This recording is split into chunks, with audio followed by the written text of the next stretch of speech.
Hi, everyone. Welcome back to Saintuality. In today's pick a card reading, I'm going to be letting you know what makes this person on your mind fall head over heels in love with someone. Okay. So, as y'all know, we're going to do a juicy deep dive. I'm going to give you all of the information you need about this. So, as you can see, we've got two pals here. Pal number one, we've got the Empress with Tiger's Eye. Pal number two, we've got the Emperor with Jasper.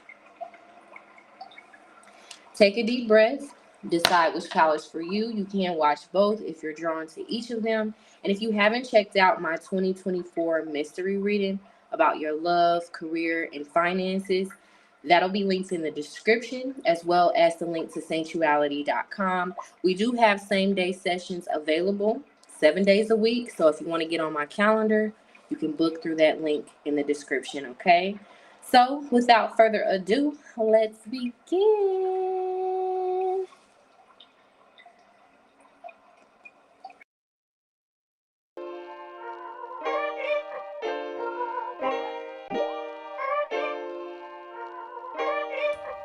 May every toxic projection, energetic thief, unwell wish, hidden enemy, evil eye, and any other form of negativity be expedited to sender, and may it never return again.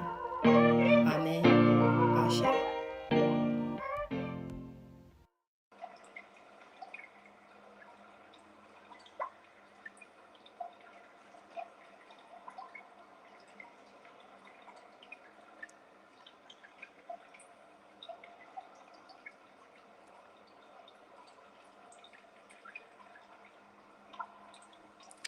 Hey, Pal One. So you were drawn to the Empress and Tiger's Eye.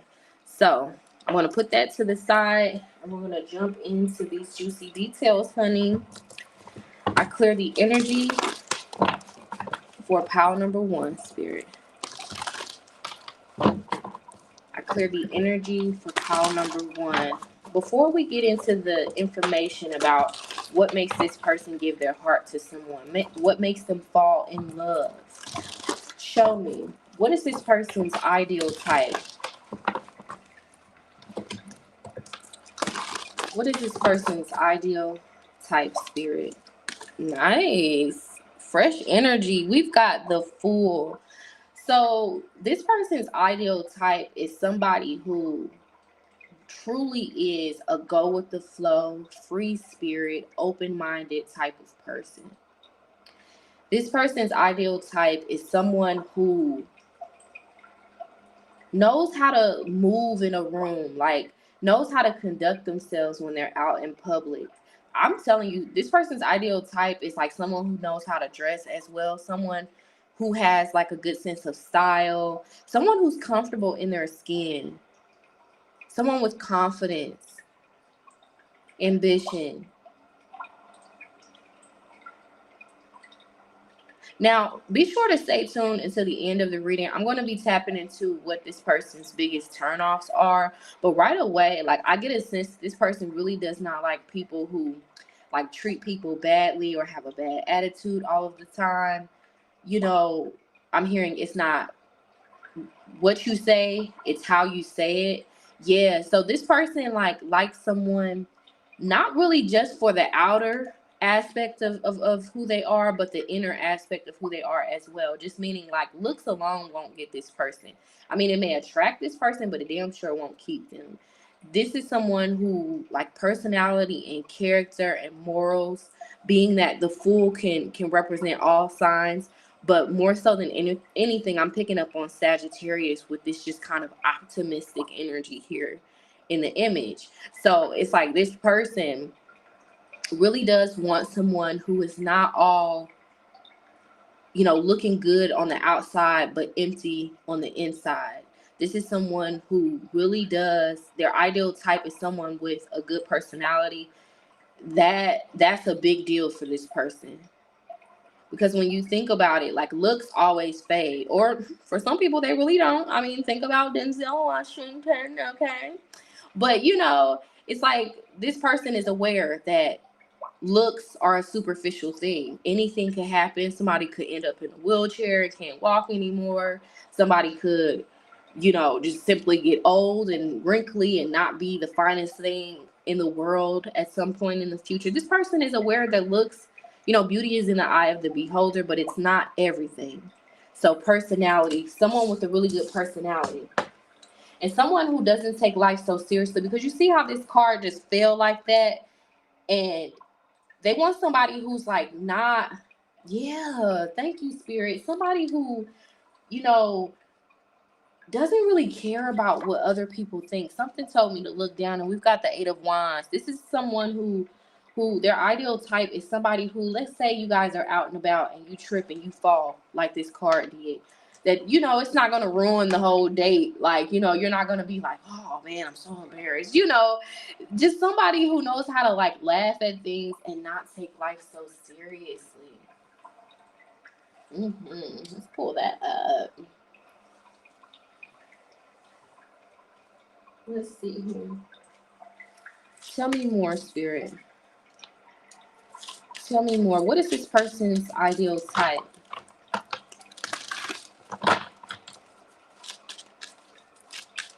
I'm already getting like personality, a sense of humor, a sense of adventure, or at least openness to being adventurous and spontaneous. It really gets this person. I clear the energy, Spirit. What is this person's ideal type?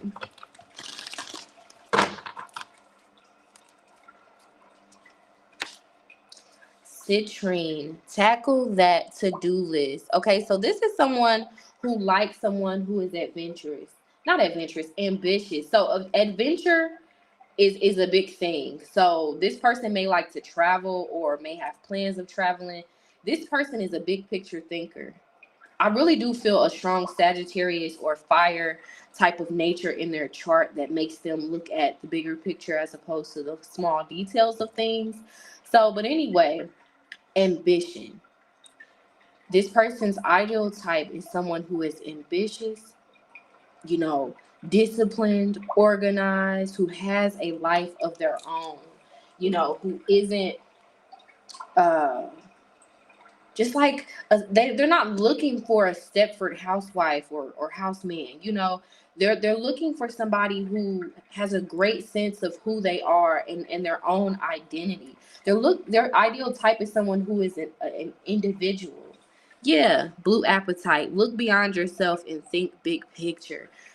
Yeah, this person's ideal type is someone who's goal oriented, who has like hopes and dreams, dreamers, creatives, entrepreneurs. These are the type of people that this person would deem to be their ideal type. Thank your lucky stars. Yeah, this person does not like a Debbie Downer. This person likes somebody who is kind of PVO more often than not. Positive vibes only. Tend your emotional garden. Yeah, this is someone who has an ideal type of someone who is on their level emotionally as well. Who's on their level in many ways. I feel like this person has gone through some things that have taught them how important it is to be clear about the type of person that you want to be with, that you want to commit with, how important it is to look at who people are and see if they meet certain needs and standards that need to be there to actually be happy with who you choose, right? And to be honest with this him or herself, whoever you're thinking about, when they come across somebody who does not meet those needs. Like, this is someone who has learned to raise their standards to these qualities that I'm describing based on past experiences where they probably were a little bit willy-nilly and go with the flow and ran into some people who were not these things that they now realize is their ideal, is important to them, and the type of partner that they would value having. Tell me more, Spirit. What is this person's ideal type?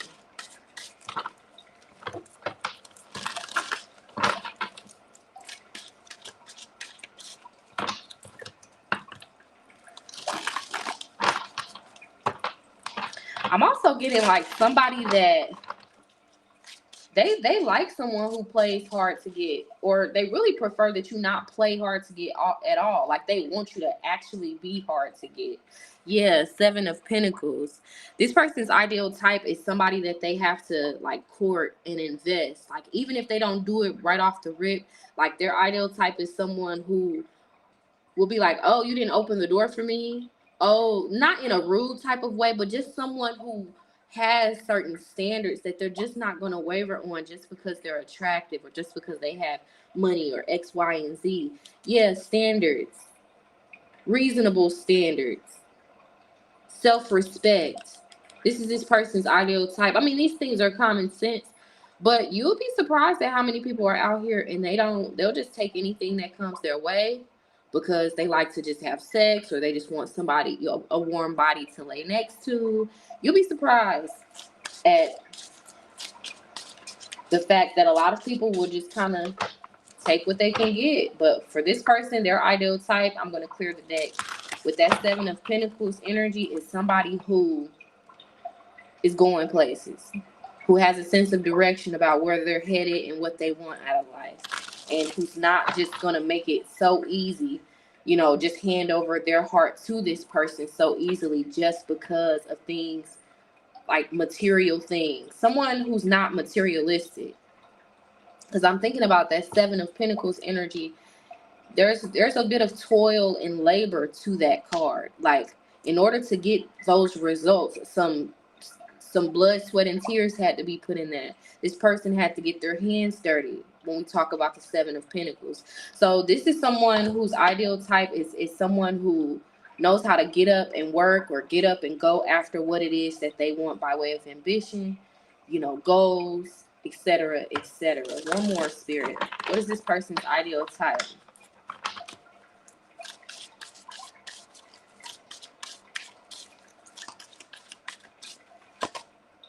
Queen of Cups. Don't we love when we get a face card, honey? So did I pull out the zodiac? Okay, yes. We are going to get into the zodiac energies that this person tends to fall for. It doesn't have to be the zodiac sun sign, but just the vibration, right? But I feel like this person is definitely attracted to water and earth sign energies in whatever way that it manifests more than the other elements, more than the other signs, okay? This person, their ideal type. And then look, here we are with this King of Swords being here. So see, the Queen of Cups is going to hold the King of Swords accountable for things. Yeah, somebody who's going to hold them accountable. This is their ideal type. Somebody who can see through their nonchalance and, you know, kind of emotionally unavailable type of air and facade. Somebody who doesn't just drop everything due to their beck and call. Like their ideal type is somebody who will tell them no. I mean, the Queen of Cups will happily tell the King of Swords no. Will happily roll her eyes at the King of Swords and say, no, you come to me when you get your mind right. Because obviously you on some drugs or you ain't thinking clearly right now. If you think you're going to come over here, talk to me any kind of way, treat me any kind of way, and I just let you sleep with me, or I let you be in a relationship with me, or come over my house, like, get it together. And you see how he's holding those flowers in his hand. He has to come correct to the Queen of Cups. He can't come like any old person or with any old energy. Accountability. Somebody that is going to tell him the truth, that isn't going to sugarcoat things. Somebody who's genuine and who's true to who they are. Somebody who doesn't try to shapeshift or morph into a different personality or different energy to appease them. Someone who is true and authentic to themselves in this take it or leave it type of way with this Nine of Wands. Justice. You may want to do your research on the love story between Penelope and Odysseus. The spelling is here if you need it. Okay, but that can give you a little bit more insight into how this person is currently feeling about you, or just the terrain of the love of this connection in the near future. But with this Three of Cups being here, yes, this person Their ideal type is someone who is gonna, like, who isn't codependent. That their type is someone who is independent but submissive. I'm getting that very, very strongly. Someone who, especially more than anything, like they'll accommodate if you're not on their level, maybe mentally about certain things. Maybe you haven't gone through certain things that they have. Okay, cool. They'll accept if you're not on their level financially. Things can improve. They're an optimist more so than anything. That's okay. You know, everything is kind of like I can work with it, but if the person is not on their level emotionally, that's kind of a real deal breaker. So this person's ideal type is someone who, if not anything else, is on their level emotionally. Is it meets their level of emotional maturity and intelligence. Mm-hmm. On a personality level, what is this person looking for, Spirit? Tell me more about the personality frequency of what this person is looking for. Before we get into the actual way to their heart, on a personality level, what do they want? Ooh, we've got Panther. Somebody who's comfortable in their skin. Because I'm thinking about the Black Panther in terms of the organization, the Black Panthers, and the movie. And how it's kind of like this black and proud type of thing. Whether you're white, black, or anything else, it's just that pride and sense of self and acceptance of self. Someone who's comfortable in their own skin. Someone who, you know, walks with their head held high. I mean, look at this energy in the Fool, walking with their head held high. Look at the Queen of Cups. She doesn't care about what people think. She has gone through so much and learned so much about herself. She loves herself. So this person's, again, ideal type on a personality level is somebody who stands up for themselves, somebody who is not a doormat, who doesn't let people walk all over them, and who loves themselves enough to say no, who does have boundaries. Like, this doesn't scare this person off. So if you've evolved to this level of being, this is right up this person's alley. But more so than anything is somebody who's comfortable in their own skin and who's going to keep it real with this hummingbird. I'm thinking about, like, communication, who is not going to, yeah, I mean, I am getting this picking their battles type of thing, because the Panther, I'm thinking about how it blends in with the night in the wilderness. And it really, like, it really does just be minding its business unless it got to get something done. Yeah, so this is someone who, their ideal type on a personality level is somebody who is a bit of an introvert. They like introverts. They like people who are more like on the intellectual type of side. So people who are not superficial, but I mean, they would like for you to look good and to know how to dress, know how to put that ish on. But that's not everything. On a personality level, they like somebody who, they like the wallflowers. They like the outcasts. They like the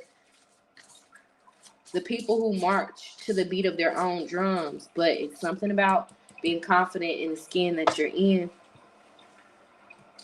that gets this person going.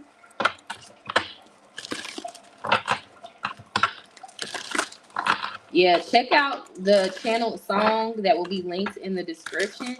Because I'm getting it right away.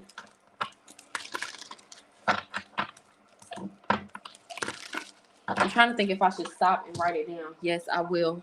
Because sometimes I be forgetting. And then another song will come. Hold on, y'all. Y'all like my notebook? And my little fluffy pen. Hold on.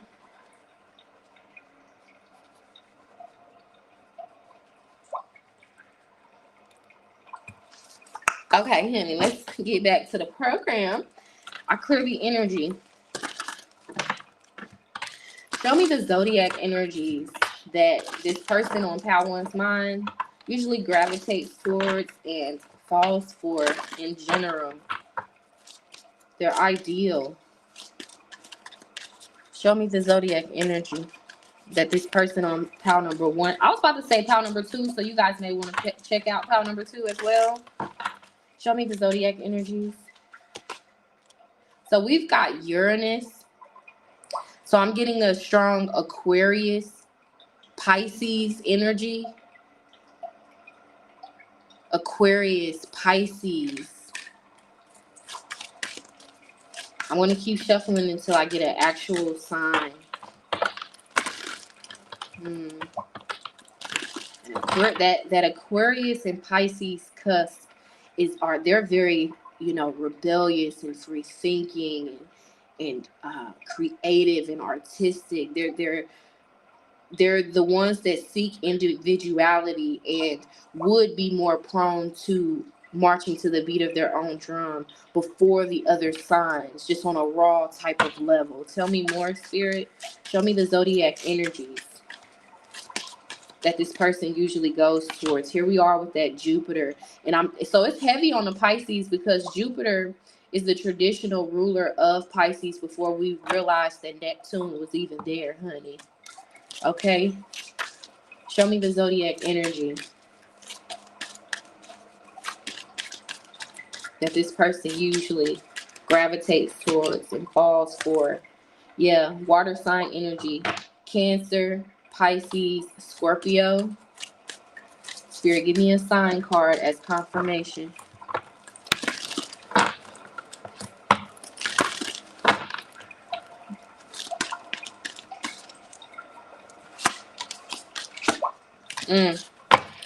Hold on, y'all. I'm going to keep shuffling. Give me a sign, Spirit. What sign on a sun, moon, or rising type of level, or even Venus level, does this person usually go towards and fall for? Thank you. I knew I needed to do a fresh shuffle. So look into Venus and Leo. It could be this person's placement. But when you learn more about Venus and Leo, it'll tell you a little bit more about what this person usually goes for. But they're usually attracted to, I'm still getting that earth and water dynamic. But there is a little bit of Aquarius sprinkled in there. So Aquarius, Cancer, Pisces, Scorpio, Taurus, Virgo, and Capricorn. Those are the type of energies that mesh well with this person. Because for some of them, they either have Venus and Leo, the sun heavily aspected to their Venus, Venus in the 5th house, or even Venus conjunct the sun. For those of you that understand and know about astrology, those are just some aspects, okay? So,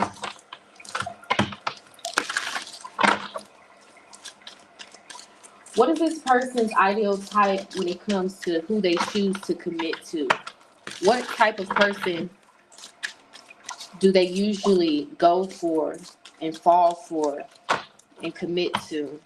What type of person does this person usually commit to or want to offer commitment to?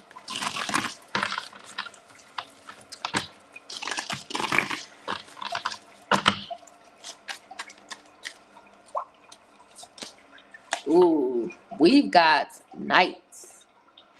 It says keeper of honor, armor, battle, loyalty. So this person, when it comes to offering a relationship, one that is committed and serious and monogamous, all of that, we've also got genius, bearer of gifts, extraordinary intellect, innovative mind, exceptional ability. So it's like this person, let me listen in particular to what this is.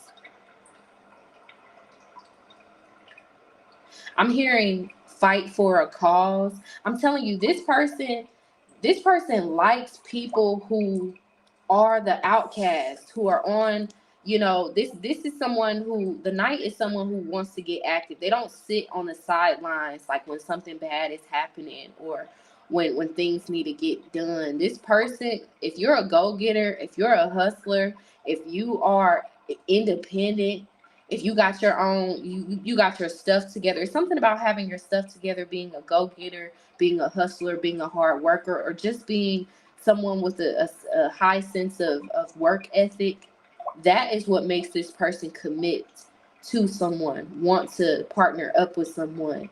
It's like this person goes for people who has their stuff together, or even if you don't have it together yet, like what's your mind like? Yeah, because I'm thinking about this interview that NBA YoungBoy did, and I don't really listen to him that often, but I do know some songs which I love, honey. But anyway, in this interview, he was telling the interviewer, like, sometimes he likes to just have a conversation with people to see what type of mind they got, to see if they the same people, if they're on the same level, if they're on the same wavelength, you know. So yeah, he said sometimes I like to have a conversation to see what your mind is like.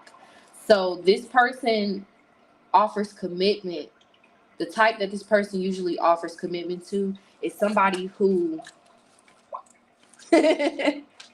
they kind of go for runners. They like a challenge. So even if this person seems like a player, like for people they like, they'll be the chaser, honey. They'll be the chaser. They don't mind a challenge. They do not. Because I'm thinking about even in the Black Panther movie.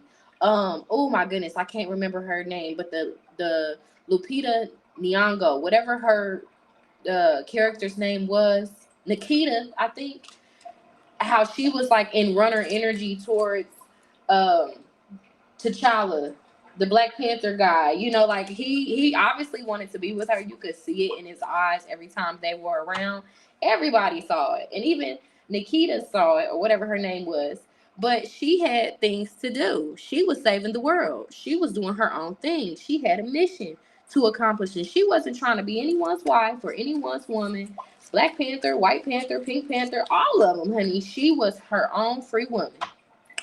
And this is what makes this person commit. When somebody has their own thing going and they aren't, you know, I can't even get the words out, where they're not like neglecting their responsibilities just to chase this person. They go for the person who is focused, who is committed to what they're after, who is on their ish, who's not really desperate for a relationship, and who makes them chase them, makes them put in the effort with this night, who can teach them a thing or two. This person offers commitment to people who are out of their league, not just on a looks level, but like to women or people who are smarter than them, doing better than them. This is not the type of masculine that gets easily triggered or intimidated by successful women or independent women. Like, they like that. It's like an iron sharpens iron energy with this knight. They tend to offer commitment to someone who is doing better than them or can teach them a thing or two about something. Somebody who is different than them, who challenges them, who makes them put in effort. And instead of someone who will just do any and everything to get their attention and to keep them. The smell of desperation truly does turn this person off.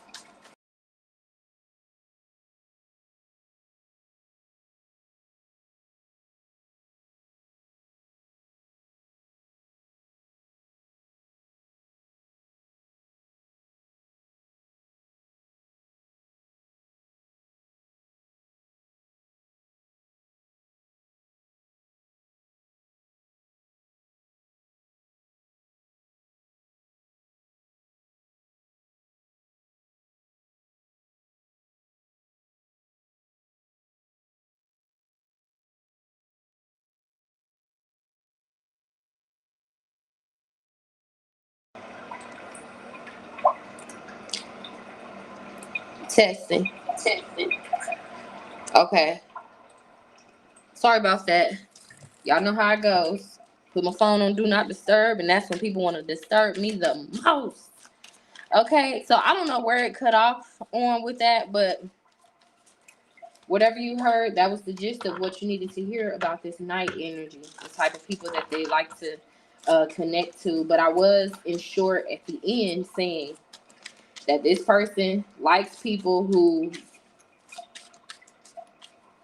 doesn't make it easy for them, who doesn't just make their life all about this person who has a life of their own, who has goals, hopes, dreams, plans, ideas, things that they're doing, things that they're working towards. They like people that they can be in chaser energy towards. They like people that are like-minded, that mirror certain qualities that they like about themselves. Now, on a physical level, on a beauty level, what is this person's ideal type? So we've got the 7 of Cups. So I'm going to just kind of rapid fire let you know what I'm seeing. So this person, for those of y'all that wear, like, when we talk about beauty and aesthetics and stuff, for those of y'all that wear like braids or, you know, the 26-inch bust down, you know, okay, this person likes brunettes. This person likes people who wear braids. Like, they're really into like cultural type of things, the cultural side of beauty. For others of you, I'm picking up on this person likes, like, this person, for a lot of you, they're not opposed to wigs and makeup and stuff like that. They like a woman who can be a chameleon, who could look good in all different hair colors and hairstyles. And I'm getting that very strongly, that a lot of y'all are dealing with masculines that aren't intimidated by a woman's beauty and creativity, and doesn't look down on women who, you know, maybe want to wear their hair on Saturday, but then want to throw on a wig on Monday because they like the way that it's cut and they don't want to cut their hair, or they like the color and they don't want to color their hair. They like a bit of creativity when it comes to a woman's beauty or a person's aesthetics. And again, it's something here about brunettes for those of you that are in that culture. There's something here about braids for those of you that are in that culture. And overall, this is someone who is not opposed to hair extensions, wigs, weaves, makeup. As long as it looks good, it looks good. They don't really care. As long as you feel like you look good. Because again, they like somebody that is comfortable in their skin, who doesn't care about what other people think. So this is part of what this person likes on a beauty level. On a physical body type of level, I feel like this person doesn't really have a type on a physical physique stature type of vibe. Like, for a lot of y'all, not all of y'all, because I'm looking at how, like, her dress is it's not form fitting. It's kind of loose on the body. Yeah, 5 of Wands as confirmation. This person doesn't have a particular type when it comes to weight or looks and stuff like that, because again, personality is what really gets this person. But, and here I knew I was getting that earth sign energy. This person likes, you know, curvy women. This person would go towards more of the curvy woman than the super like slim person. But like, that is, if they had to choose, that's where they would walk towards more so than the other option. Not saying one is better, but I do see that. But just as long as you're healthy, as long as you look like you take care of yourself, they don't really care about a certain weight or shape on a woman, but they do gravitate towards curvier women, whether it's a big curvy or a slimmer curvy. They like the curves are deemed to be really feminine to this person, with this Queen of Pentacles here.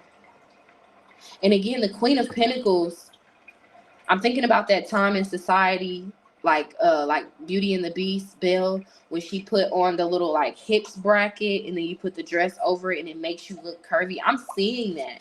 So it's like this person is drawn to people who, like, even if you have a nice body, where you don't feel like you need to flaunt it all the time.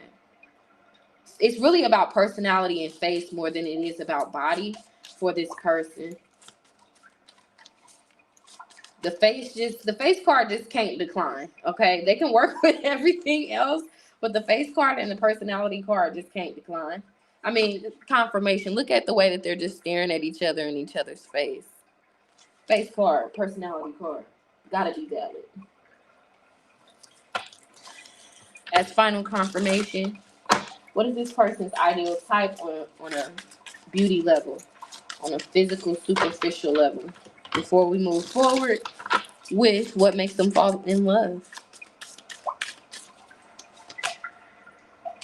Curly hair. So for some of you, this person does like, see, they like the natural look. For those of you that are in the Black community, they like the natural look, but they also they like both. They really do. They like both. They like baddies.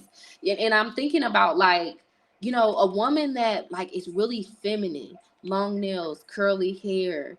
I don't know why, but I'm thinking of like a Mongolian bundles or something like that. What I'm saying here is this person likes girly girls, girly women, feminine women, women who, like to get their hair and their nails done. This is not one of those guys that like expects you to be one type of way. They'll accept you with your curly fro, whether it's a tiny fro or a huge fro, your natural hair and the extensions and all of that. They just like things that look good. Because here we are, we're going from this curly, free-flowing hair to this long hair. It's something here about they like chameleons, okay? They like women that know how to transform into baddies. Let's get one more officially for the table. They like chameleons. They like a little bit of variety. Come on now. Here we are with the blonde, red, chameleons.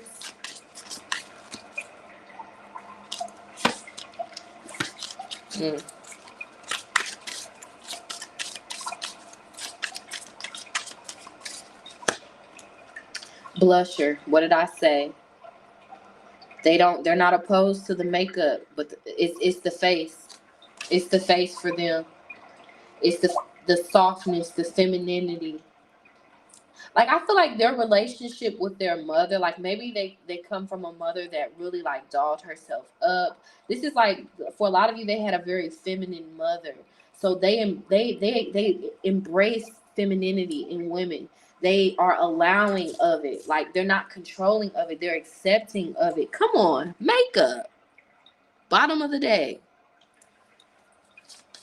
What they like is very feminine women who like to either get their nails done by way of fake nails or real nails, or just somebody who really knows how to put that ish on. However you do it, just they want you to put that ish on, okay? Let's move forward. So what is the number one way to this person's heart? What is the number one way to this person's heart, Spirit?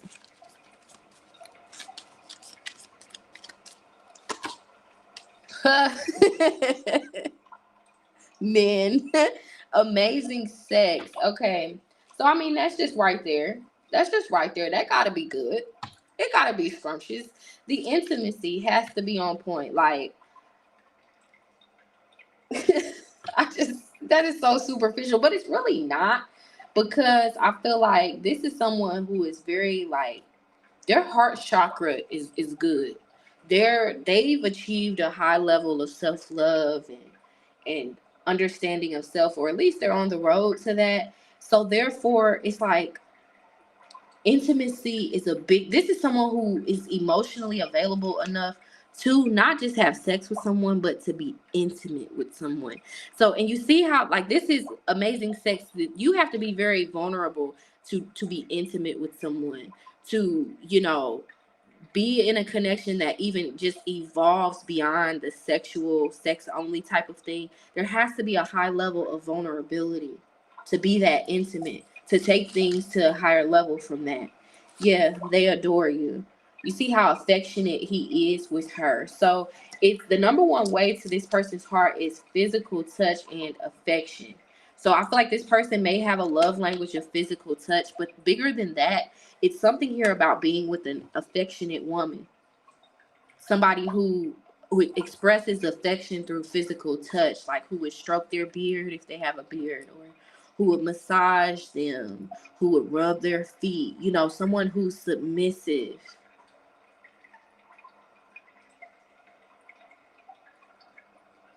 who isn't afraid to put them in their place, because I'm seeing how she's on top of him. Like he's still the masculine, but he's allowing her to take control in this situation. So it's like someone who, what made the number one way to his heart is not just the sex part here. This is just a card, but intuitively, it is physical touch. Their love language of physical touch. So a woman who is in tune with herself and her emotions enough and her femininity enough to be affectionate. They don't like cold, hard, naggy, argumentative women. They like strong women, though. They like strong women who speak up, who can put them in their place and will do so in this unafraid, fearless type of way of losing them. Like they want somebody who really does respect themselves and won't let them treat them any kind of way, you know.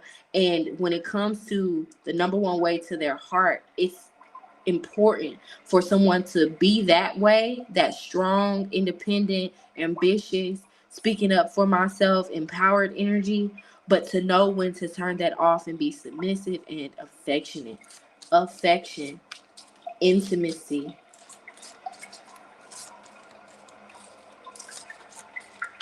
and submission are the top ways to this person's heart. And we've also got self-love, confidence. You being confident is a big thing with this person. Like insecure women, yeah. How do we go from self-love to self-sabotage? And everybody has insecurities, even them. But if there were two women or two people standing in front of them, they're going to go for the one that's more confident. Even if the confident one is less attractive than the insecure one. It's something about that confidence, baby. Confidence, affection, submission, intimacy. Getting that very, very strongly, honey. Hold on. Tell me more. What's the number one way? Wow. I didn't even have to do much shuffling. The number one way to this person's heart. It says, you are my everything. You are my good vibes. You are the butterflies in my stomach. You are the person that when I think about you, I smile. You are the feeling of total happiness. You are the warm feeling of being loved. You are the sunshine that breaks through the clouds on a rainy day. You are the reason why my life feels complete. You are my everything. The number one way to this person's heart is, on top of everything else that I've said, honey, it is somebody who can lift them up when they are down. And it ain't about your money. It ain't about superficial things. Somebody who knows what to say to them when they are feeling low. Somebody with a motivational spirit. This is giving the energy of Nelson and Winnie Mandela. I'm getting that very, very strongly. How he was fighting for a cause and she joined him on that journey. And she was a fighter too, in her own way. And she accepted that he didn't choose the traditional way of living and of being. He was a rebel. And she committed herself to him despite the consequences that would come and did surely come. I'm getting that very, very strongly. The love story between Nelson and Winnie Mandela, with this message of you are my everything, the number one way to this person's heart is connected to, for a lot of you, they have two love languages, physical touch and words of affirmation. When you do your research on that, you'll understand more about the number one way, the top ways to this person's heart.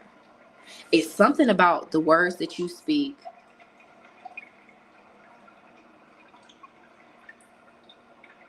This is somebody, they love women. For real. Whoever I'm picking up on, and I'm talking about obviously men who like women, but flip it how you need to. But this is someone who I'm thinking about here. There's a lot coming through here. Before we move forward, I'm thinking about this interview that Nipsey Hussle did when he was talking about how women operate from their heart. A lot of women do. And they get far in life because of it. They're not moving through life detached from their emotions, and therefore they don't become as misguided as men tend to be, because they lead more with their head until they learn to lead with their heart as well. Follow me. So in short, he was explaining how women find happiness and peace because they lead with their heart. And he thought about his grandmother as he was explaining that, and how she was one of the nicest, sweetest women.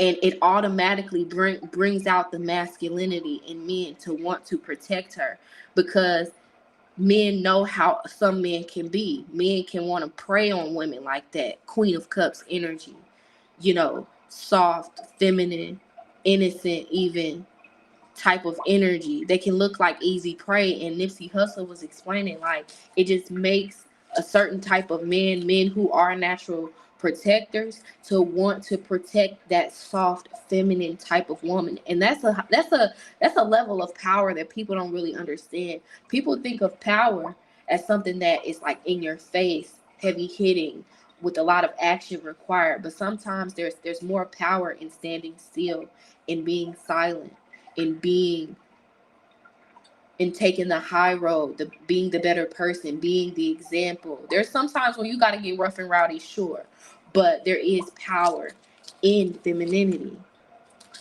And what he was explaining was that basically some men, they try to take advantage of that because they view it as weak, but it's really a strength. So in short, the biggest way to this person's heart, the truest way, the top ways to this person's heart is how you talk to him, and being affectionate with him by way of sex, romanticism, intimacy in general through conversation, and just being submissive, being feminine, letting them take the lead, knowing when to be dominant and when to be submissive. Beautiful.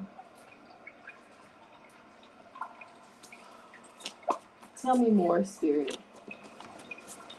What makes this person catch feelings?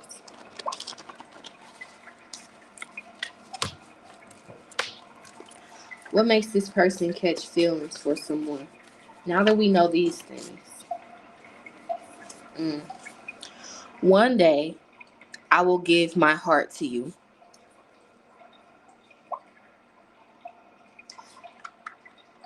Somebody who isn't in a rush to be with anybody. Like somebody who, and it's not just like, oh, I'm playing hard to get. It's much deeper than that. Do you love me? Somebody, what makes them catch feelings is somebody who, how can I put this? I'm telling y'all, they really gravitate towards people, women who are in touch with their emotions. Like this, what makes this person catch feelings for someone? Because I feel like it's spirit telling me what made this person catch feelings for you. But let me just explain what I'm getting. A woman, let's say, that is healing, that prioritizes her healing, that prioritizes her responsibilities, that I heard a quote that says, sometimes your self-respect has to be stronger than your feelings. This is what makes this person fall for somebody. When someone's self-respect, thank you, Spirit, is stronger than their feelings. Someone who is not weak in the knees and desperate for love, desperate for companionship. Somebody, what makes them fall for someone is when somebody is okay with being alone. They don't want someone who's nonchalant, who doesn't care, da da da da da, or who just unnecessarily plays hard to get, but somebody who speaks from the heart. like if you can touch this person on an emotional level, somebody that they can truly connect with on an emotional level. And the only way to truly connect with somebody through the heart space is you gotta be genuine. When you're speaking about something, you have to be authentic. So this person is a real good judge of character when it comes to people who are keeping it real and people who are just faking the funk. So what makes this person fall or catch feelings for someone is somebody who truly does love themselves enough to not allow themselves to be treated any kind of way. A woman with self-respect, someone who is not constantly chasing them around or seeking constant validation.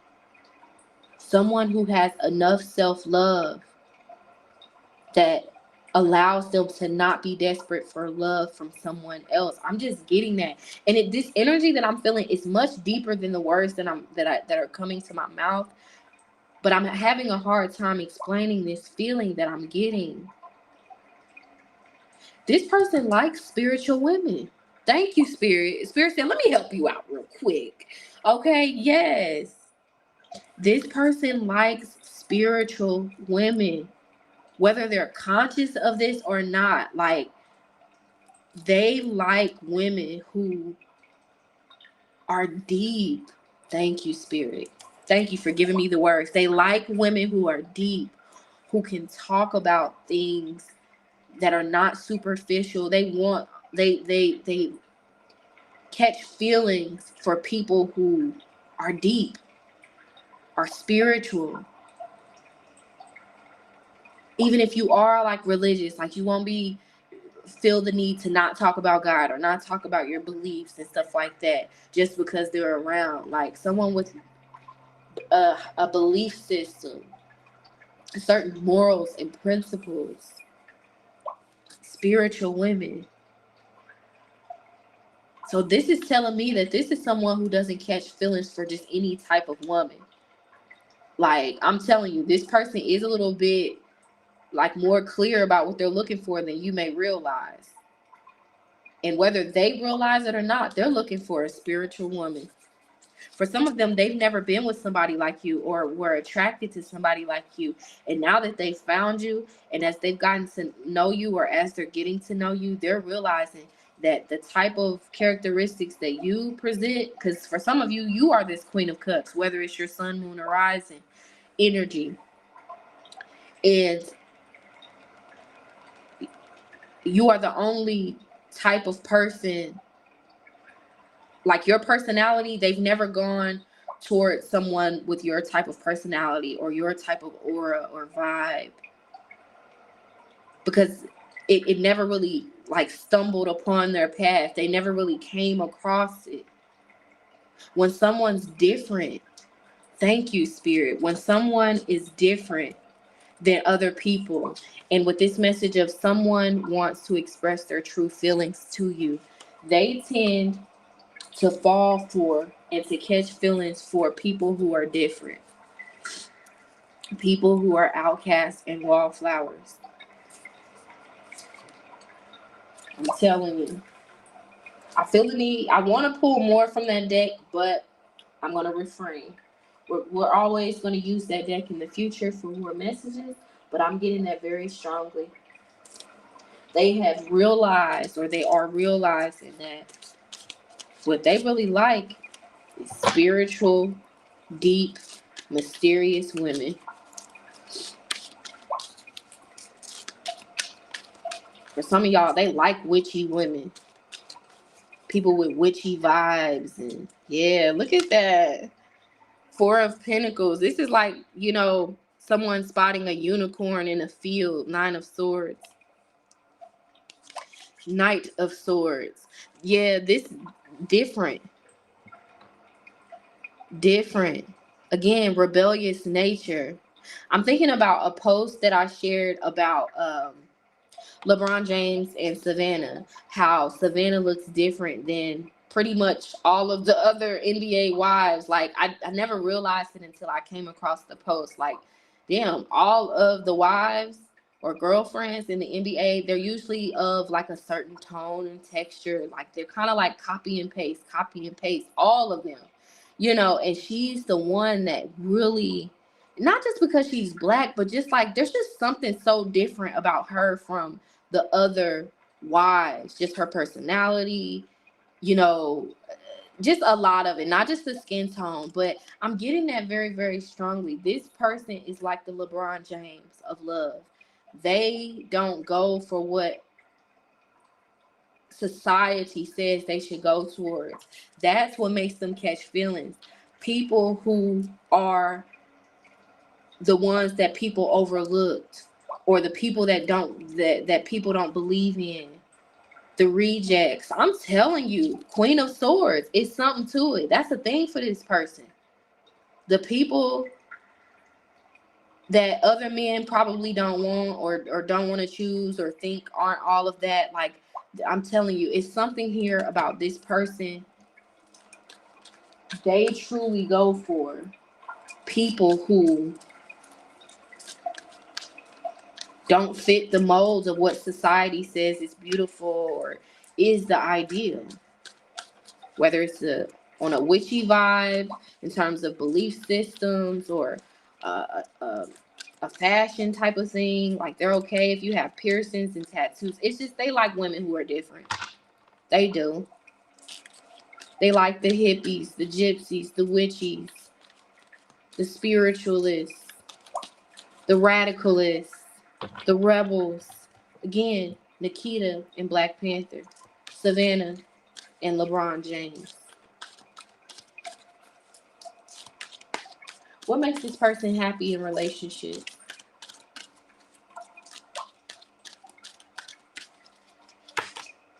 Strength. Let me listen. Laughter. See, this is someone, it doesn't take a lot to make this person happy.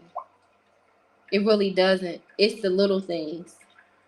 It's the little things. But what I'm hearing two people laughing together. Like, it's the type of laugh, like, you can't even breathe. It's like, it's something here about like somebody who can make them laugh. Okay, what makes them happy in relationships is they really do like dating. This is someone who will, even if y'all get married, like, they'll still continue to take you out on dates. So doing things one-on-one time, going out on dates, laughing together. Ooh, yeah. See, this person is a big kid at heart for a lot of them, for this Leo energy to be out here twice with Leo and strength. This is someone who, what makes them happy in relationships? I mean, Leo is, again, sexual intimacy. Like, this is someone who they like it. They like sex multiple times, maybe even a day or a week. This person has a high sex drive. Okay, so sex really is a thing for this person. It really does. I mean, it gets this person going, not just because of that, but it's a stress reliever for this person in a real huge way. I'm not picking up on a sex addiction per se, but I mean, this person is just very romantic and has a really big heart and is very affectionate themselves, even if you don't see it yet. So sex is a huge part of what makes them happy. Like, if y'all get to a point where y'all aren't really having sex, they will be really unhappy. Like, really, I'm telling you. Some said, look down and we've got Diablo. Sex, okay? Makes them happy. Dating. Children. This person may want a family with you, or just in general, or maybe coming to the realization that they want a family, like a real family, a solid family, the white picket fence, all of that. Person is someone who's becoming someone who wants the American dream, the house, the dog, the children, if possible, the white picket fence, the TV. Mm-hmm. But what makes them happy as well is being with someone that they could be a big kid with, someone that their inner child can feel safe with. Mm-hmm. But for a lot of them with this Five of Swords, they've ran into a lot of people who bring them a lot of stress, strife, and problems in their life. So their inner child is never really able to come out with them, with other people. Queen of Wands, the world.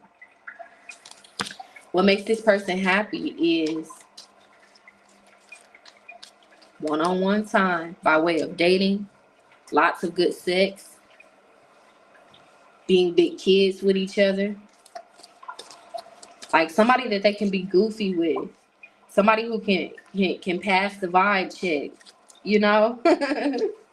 Someone that they don't have to be so serious with all the time with this King of Swords. Somebody that they could take that mask off with and show their true self to. On top of everything else that I got here, one more, Spirit. What makes this person happy in relationships?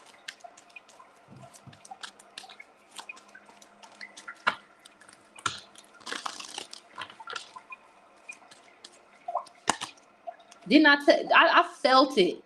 I felt it. Love language, quality time. It says be the witness to each other's lives. Didn't I say one-on-one time? And I picked up on that quality time earlier in the reading as well. Quality time makes this person happy because for a lot of you, that along with physical touch and words of affirmation are their true love languages. Mm-hmm. Beautiful. Oh, one more. What makes this person happy in relationships? I got this new deck, and it was like, hold on, girl, don't forget about us. One more. What makes this person happy in relationships? Every day, our connection deepens through meaningful conversations. I'm telling you, it's the way you talk to this person. Like, somebody who is gentle with their words, for real. Come on. We uplift and encourage each other through our words and gestures. Spirit, you know I love you. You know I love you. You always be coming through with the confirmation. It's how you speak to this person. Because I'm thinking about how they say, like, whatever someone says when they're mad is how they really have been feeling all along, but they've been holding it in. We approach discussions with curiosity, eager to learn more about each other. Like, what makes this person happy is no matter what, knowing that y'all can talk things out, that y'all can work things out, and being with somebody who is going to love them enough to walk on eggshells if it means not breaking their heart or hurting their feelings just because they made a mistake. Like, this person is much more sensitive than you think. Words really do cut deep to this person. So how you talk to them, it's a key factor to making them happy in a relationship and making them fall for you in general. Because this person is a bit of an overthinker. So they really do hyper focus on what someone says. And if somebody's actions don't match up to their words, it just, yeah. I was shuffling and I saw a card was flipped in the opposite direction. And here we are with disagreements. Agree to disagree. Somebody who knows how to pick their battles. When they're in a relationship with somebody who isn't so focused on being right all the time, that makes them happy. Moving forward, what makes this person want to commit to someone? Mistakes. Excuse me. We all make mistakes. What makes this person want to commit to somebody is when someone is understanding, compromising, forgiving, but not too much to the point where they get a sense that you'll just accept anything. Thank you, Spirit. I hear you loud and clear. With this at the back of the deck, limbo, seek clarity on mixed signals. What makes them want to offer commitment to somebody? What makes them want to, you know, say, you know what, let's be in a relationship to somebody?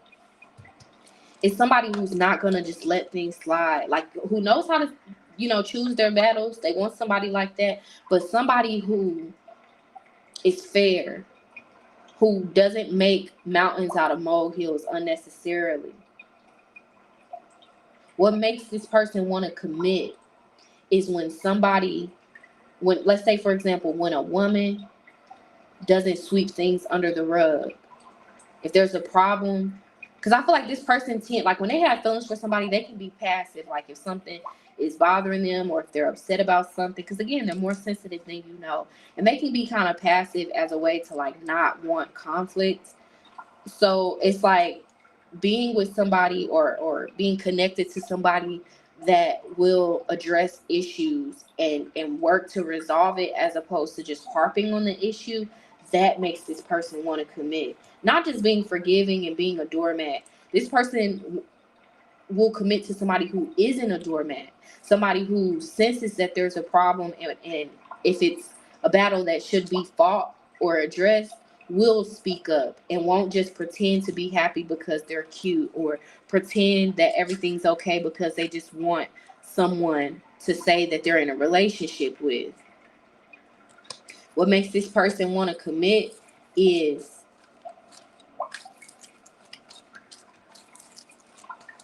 when they're in front of someone, when they're dealing with somebody that truly does know that every battle is not worth the time, the effort, or the energy. Here we are back at this disagreements, agree to disagree, mistakes.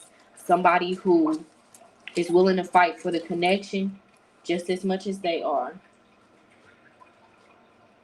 who can match their energy. I just heard Tinashe, what is it? Nasty Girl, that Nasty Girl song. Need somebody that's gonna match my freak. Yeah, this person wants somebody that is gonna match their vibe. Is gonna match their energy. That's what makes this person commit. Can you match my pressure? Because as women, we talk a lot about wanting people to apply pressure. But what makes them want to commit is when you apply pressure too, and when you hold them accountable, and you make time for them. Tell me more. What makes this person want to commit?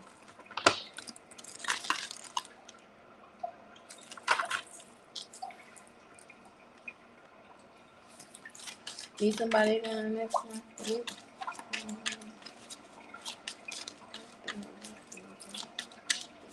That song is so stuck in my head.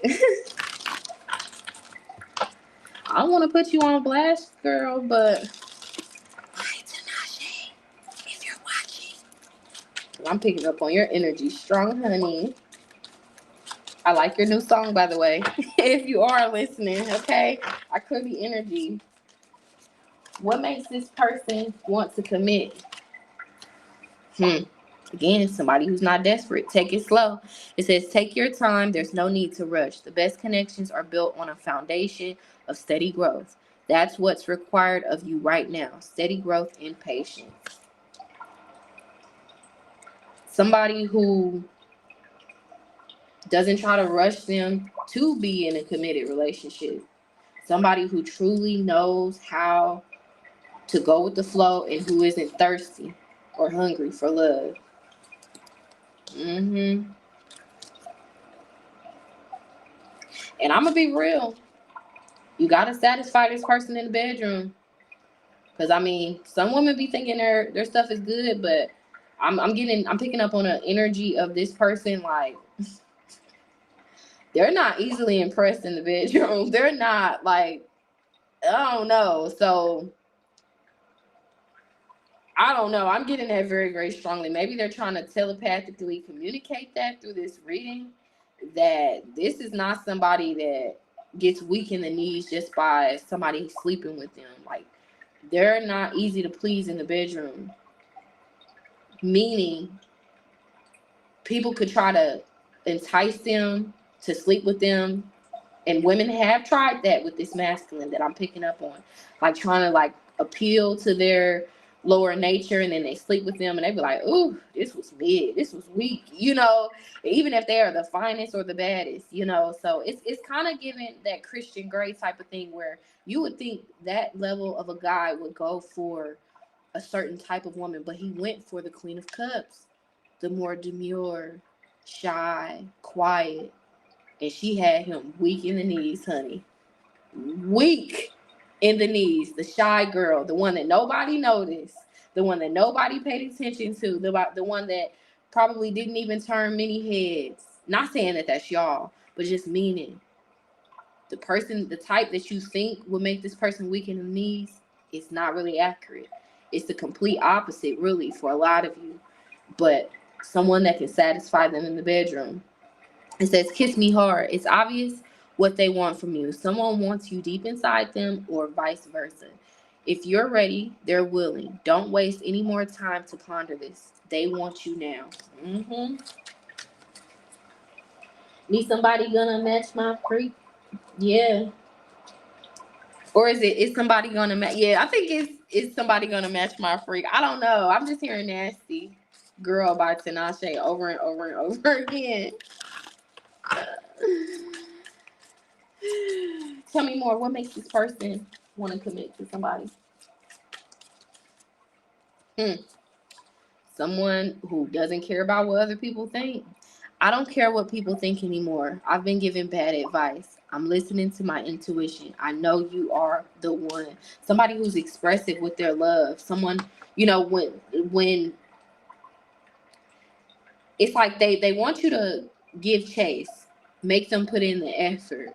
But once y'all are on the same page, and once y'all reach a certain point, what makes them actually want to commit to that person that they were pursuing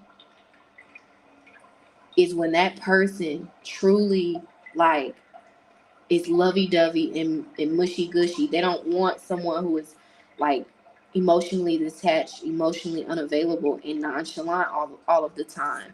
Someone who can get them out of that nonchalant air as well. It says, I pretend like I don't care, but it's quite the opposite. My feelings for you are a little bit obsessive. So what makes this person want to commit is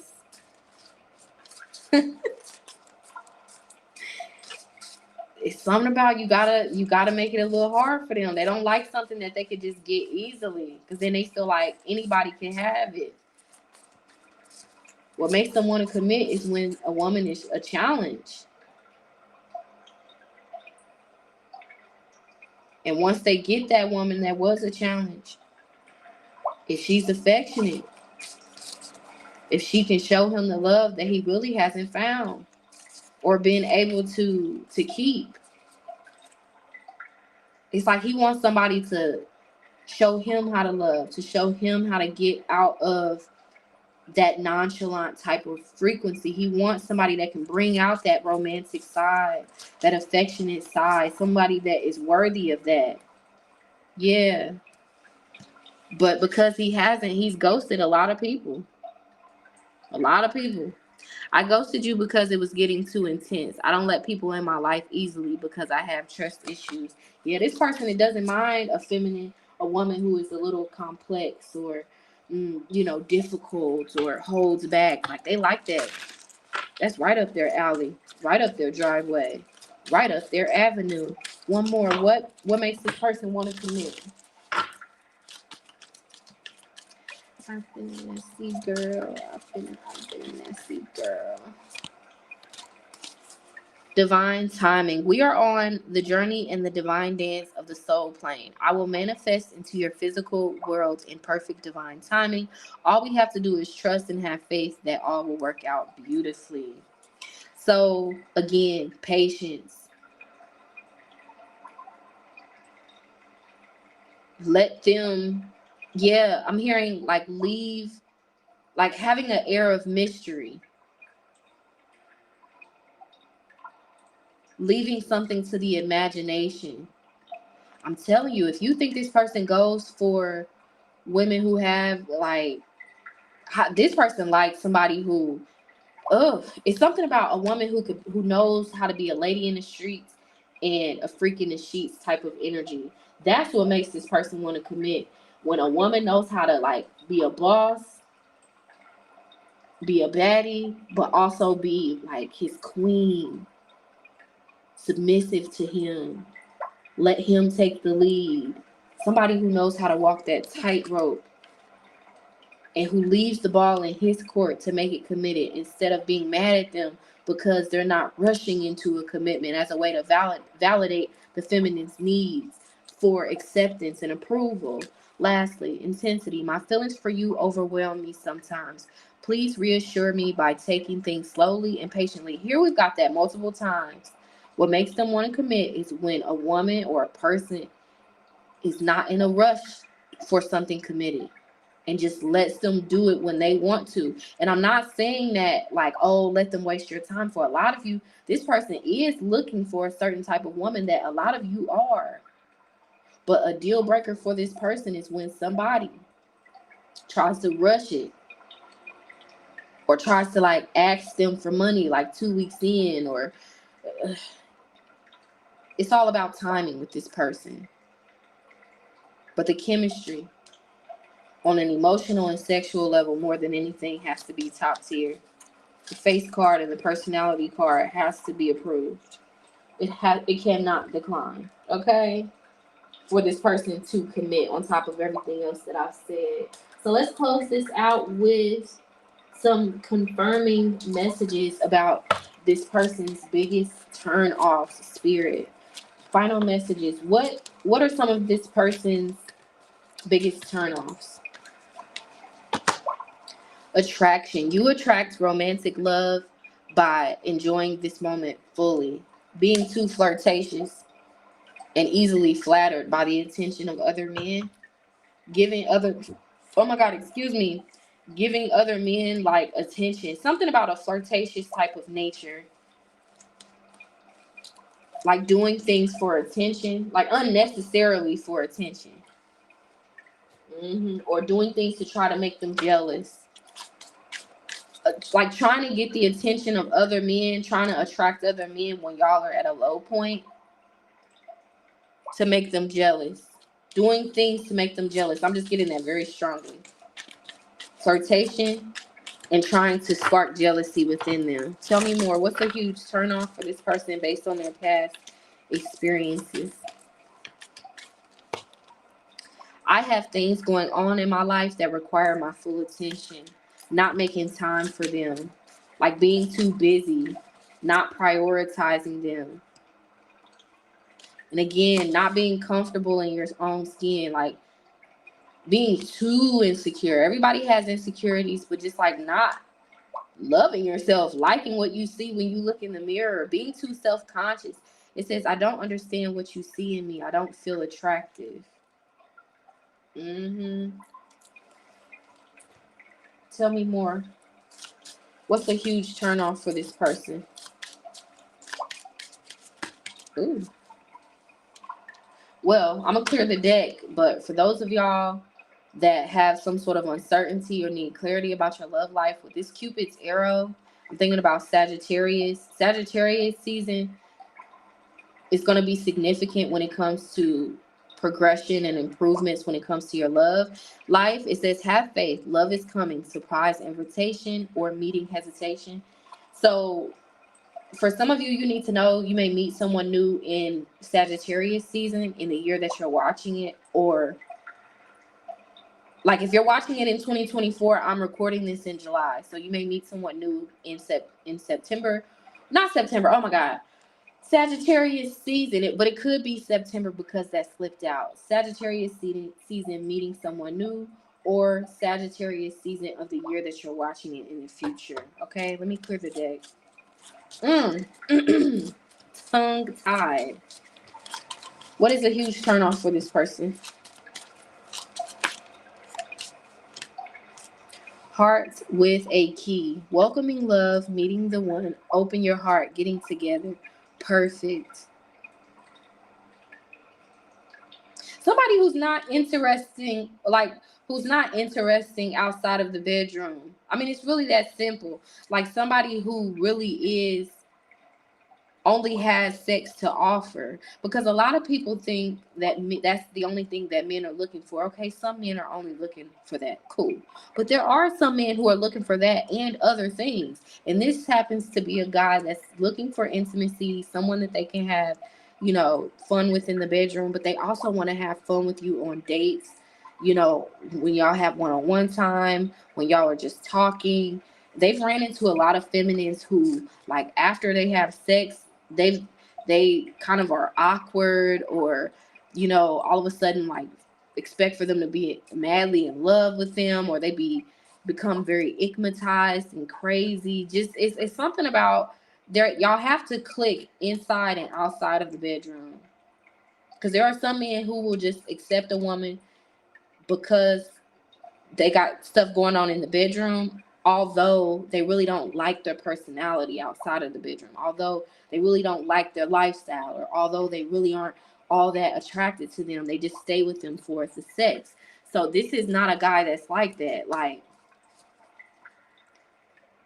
even to turn this person on, y'all gotta click outside of the bedroom. So I don't know. Yeah, a huge turn off is somebody who's constantly chasing them out of desperation. It says chaser in codependent relationship, fear of abandonment issues, someone who's too dependent on them, especially like right away.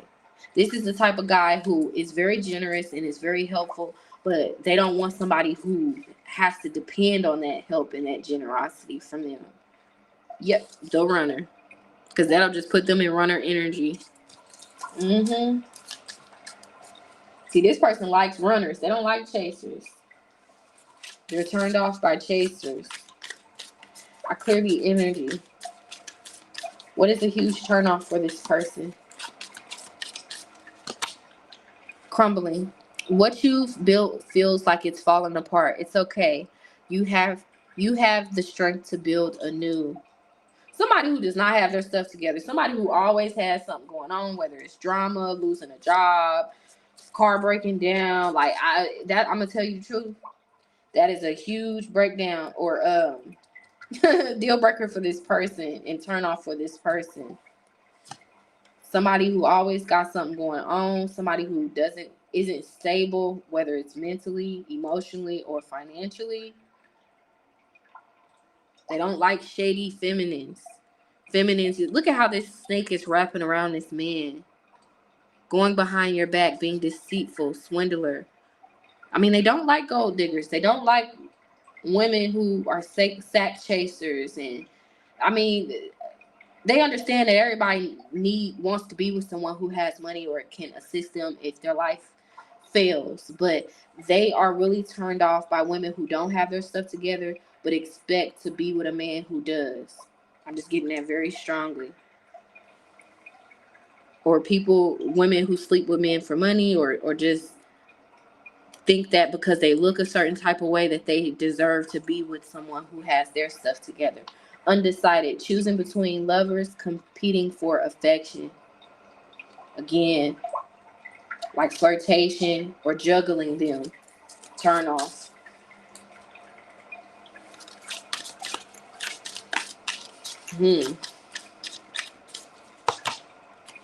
Hiding their true feelings. Deep emotions, secretly in love, cold and detached. A huge turn off is somebody who is too nonchalant, is too cold and heartless. They don't like those type of women. They like passionate, lovey-dovey, affectionate women with this infatuation. And again, I told you they like people who are different than them, or just from others, who stand out in the crowd. Lessons, not your usual type, different spiritual beliefs. And again, they like spiritual women. They like hippie, witchy women. Netflix and chill, sneaking around, friends with benefits, spending time with someone else. I mean, who loves a cheater? But cheating really is a deal breaker for this person. This is not the guy that will stick around if you still dealt with your baby's dad, or if you cheated on them. Even if y'all were upset, it's like cheating truly is a way to lose this person for good. It just is. even if it's emotional cheating. This person's biggest turnoff. Final message before we close out the reading, Spirit. Their biggest turnoff. The hidden stalker. These archetypes can be anyone from your social circle who wants to know what's going on in your life desperately. Somebody who is desperate for their attention, who is clingy, like unnecessarily, or just too soon, because they like obsessive energy. They like, that once they've actually put in the work. Yeah, like they don't want that just on day one. The runner, avoidant partners may avoid making long-term plans or talking about the future of the relationship. Again, being the chaser, the hidden stalker, the runner. This is the chaser and the runner dynamic. They really don't like people who are superficial too. People who judge people, who look down on people with the resting B face, Dr. Face Control. But more so than anything, they don't like clingy people. People who fall in love after knowing them for 2 days. Because it's like that just really creeps this person out, because it reads as desperate. And it really does make them kind of afraid with the hidden stalker here. All right, so thank you, pal number 1. I hope you enjoyed this reading. If you did, be sure to give it a thumbs up. That way it can be passed around to other people who need the messages. And subscribe if you haven't already. That way you'll be notified when I drop new content. And again, check out pal 2 if you were drawn to it. Spirit, what's the message of advice that you have for pal 1 before they go?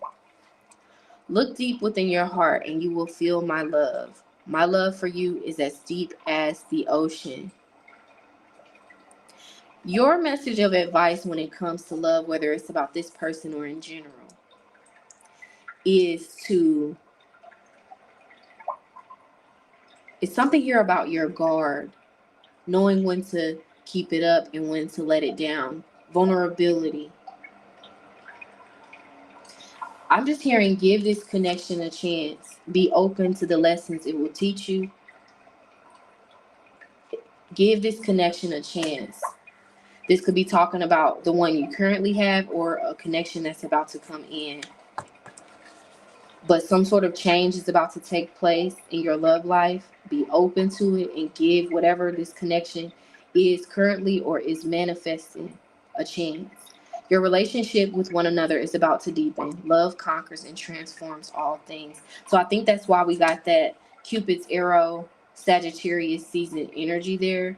So now you know that for timing for a lot of you, okay? All right, pile number 1, that's all I've got for you. I will chit chat with you in the next pile or the next reading. Bye, y'all.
got it with you. I don't know much about your brain, but I know 1+1=7. And listen.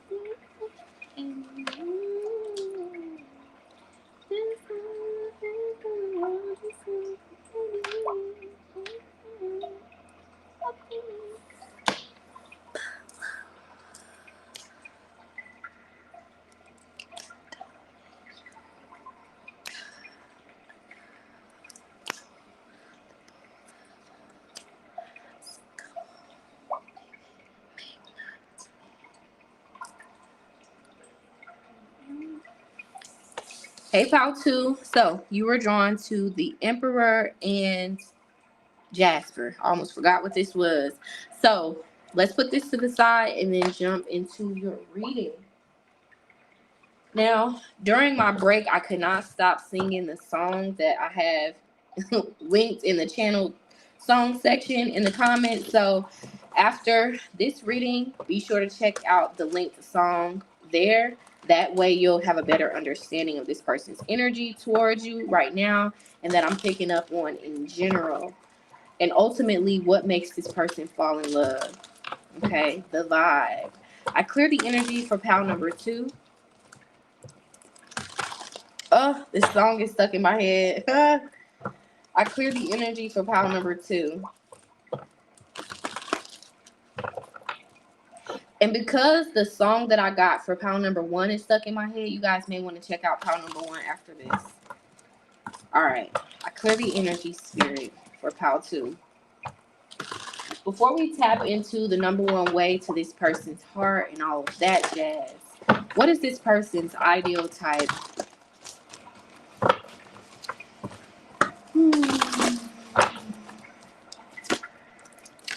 Ace of Swords. Let me listen.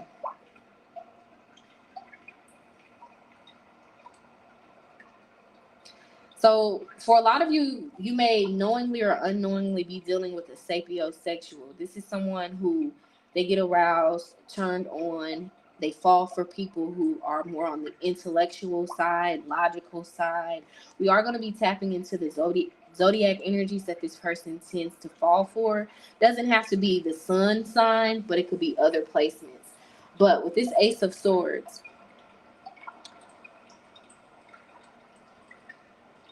this person's ideal type, it's really about the vibe. They don't really have an ideal type. It's really about your character. It's really about you being who you say you are. Honesty is a big thing for this person. Their ideal type is somebody that they can trust. Ooh, I got that real strong. Somebody that they can trust enough to tell their deepest, darkest secrets with. Somebody who, they're looking for the Bonnie to their Clyde, or vice versa if needed. This is somebody who their ideal type is a ride or die. Somebody who is truly going to be there for them through thick and thin. Like, for example, if they got locked up for whatever, what have you, who isn't just going to abandon them. This is someone who has some kind of unhealed abandonment wounds for a lot of you that I'm picking up on.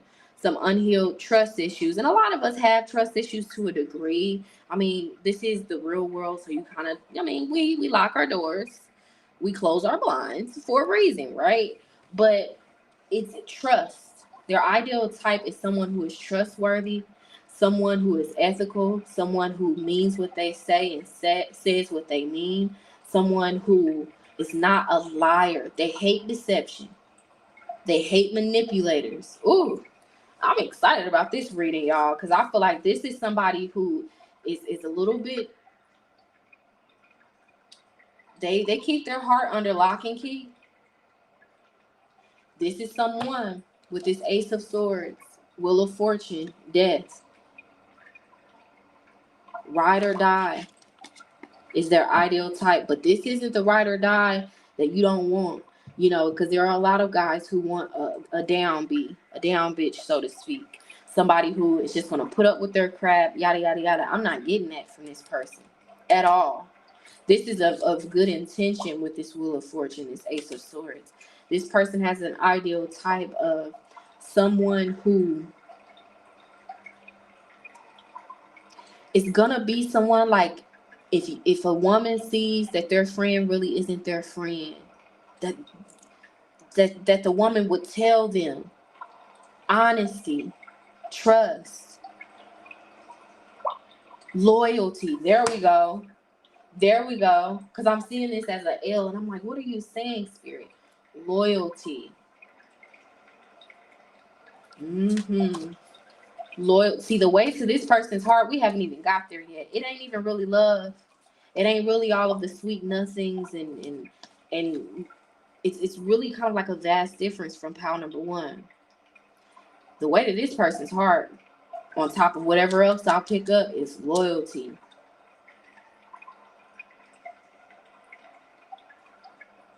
Staying solid even through bad times with this Judgment. Yeah.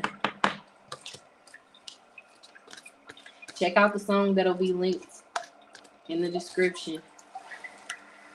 Let me pause and write it down, because sometimes I forget it. Y'all like my notebook and my pen? Hold on, y'all.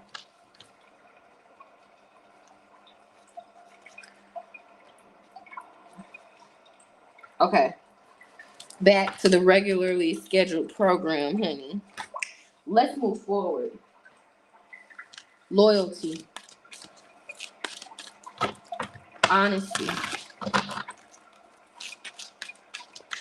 Not abandoning them in hard times. Their ideal type is someone who's like them. Somebody who's solid. Somebody who is not a yes woman. Is not a pushover. Much like pile number one, this person likes a strong woman. Somebody who their ideal is somebody who like is not overcome by fear. It's not a confidence thing like pile number one. It's more about like they want somebody who's not gonna give up when things get hard, when things get difficult. So for a lot of you, I'm picking up on a masculine that has never been in love before. Onyx. Find light in the darkness.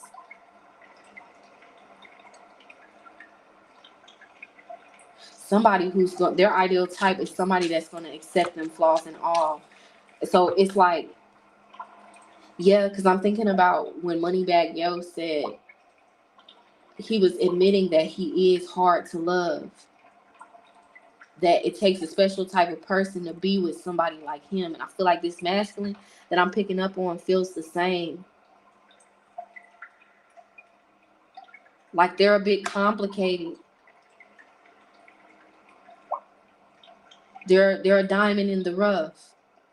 Their ideal type is somebody who can see through their facade. Who will love them enough to bring warmth to their ice cold heart. Yes, that's what I'm picking up on. Because it feels like this Ace of Swords is like this person is putting a block, a sword over their heart. Like, don't come near me. I don't need love. Like, has hardened their heart. Thank you, Spirit, for clarifying. Because this person has gone through life not really feeling loved by anybody. This person has never met a woman that speaks their actual love language, but they don't know that. They don't know that technical side of love. So they just think it's like, oh, they'll never find someone who loves them. Yeah, Sunstone, embrace your main character energy. This is somebody who has been single for a while, or, you know, acts the way that they act because they are pessimistic about ever finding love. They sometimes doubt if real love even exists. And it's something about the environment that they've come from. They may even feel like they'll be alone forever, or they'll just constantly meet kind of like short-term make short-term connections. Like they'll never find what they're looking for. So it's kind of like they're in pessimistic shoulder shrug energy to their ideal type. They don't really have an ideal type. They just want somebody that's going to love them and that's not going to leave them when it gets difficult. Because I feel like this person truly can be a bit of a handful. Obsidian, grieve what's gone. I'm just picking up on the King of Swords energy. Some of y'all could be dealing with Gemini, Libra, or Aquariuses, as well as Aries, Leo, and Sag masculines, or just people in general, right? But these are people who come off as non-committal, afraid of commitment because of abandonment issues. Tell me more, Spirit. What is this person's ideal type? We know that they don't really have one type of thing. It's really about what's on the inside. And that's mirrored with pile number 1. Like somebody who understands what they've gone through. See, this is somebody who wants somebody who, they're not looking for the cookie cutter, Mrs. Perfect type of person. They're looking for somebody who understands their past, who's going to accept them and their baggage. This baggage could be perceived as baggage because it's like they have certain ties to their past. It could be that they're divorced, or they have children, they're a single dad, or they have a record, or they are on a higher vibrational level. They're in medical school or law school. It's just like there's some sort of a factor that they will want a woman to accept. And whoever that woman is, as long as she accepts certain things that are just what it is for this person, that will be this person's ideal type. Tell me more. Trust, loyalty, communication. You got to be good at communicating. You can't be overly emotional. This is this person's ideal type in terms of, it's not a look. It's a characteristic type of thing. Peridot. Set those heavy bricks down already. This person's ideal type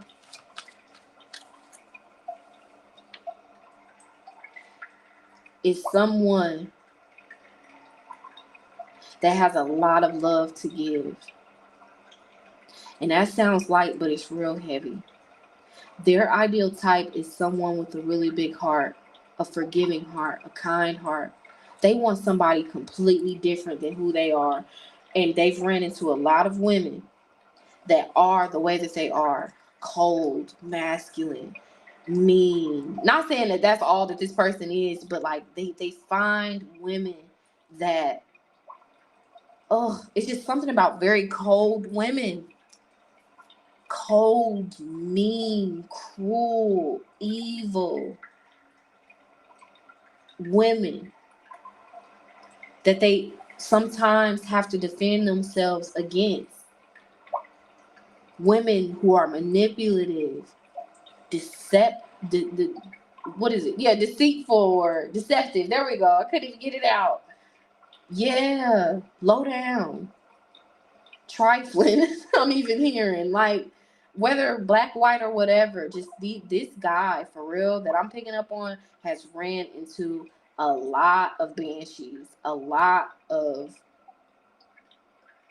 wildebeest, honey, a lot of what they were not looking for, a lot of women who reflect the coldness of the world instead of the beauty and the softness of the world. So this person's ideal type is something that they really have never ran into.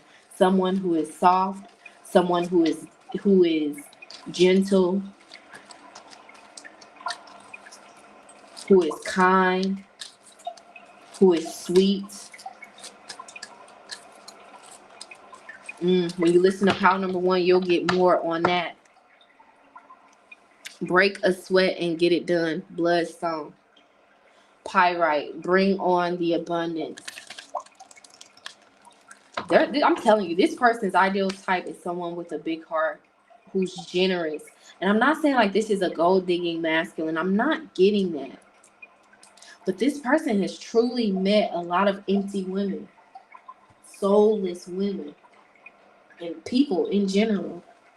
This person has come from a very cold and maybe even cruel environment. And their ideal type is someone who is nothing like that. Someone who's going to love them back to health, back to who they really are, beneath who they've had to be to survive certain things. Their ideal type is someone that they don't have to defend themselves against,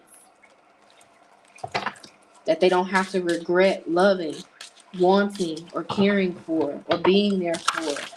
Their ideal type is somebody who is going to be there for them just as much as they're capable of being there for the other person. Tell me more. What is this person's ideal type?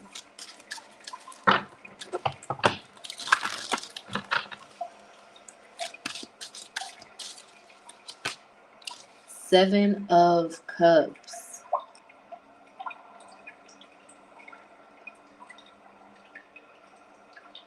See, this person, whether you know it or not, pile number 2, they're looking for their person.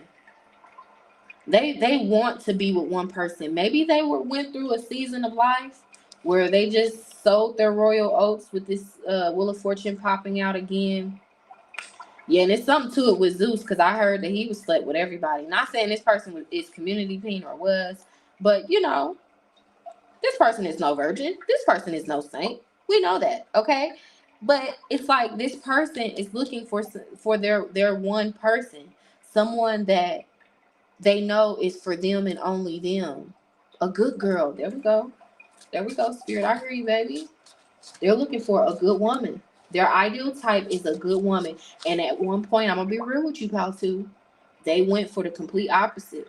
They weren't ready for the good woman. They weren't ready for the woman that goes to work and comes home and cooks and listens. And they were like, oh, no. Oh, that is too grown for me.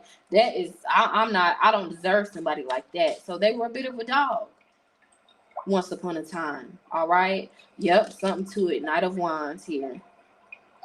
But that's getting kind of old and played out, honey. 8 of Cups.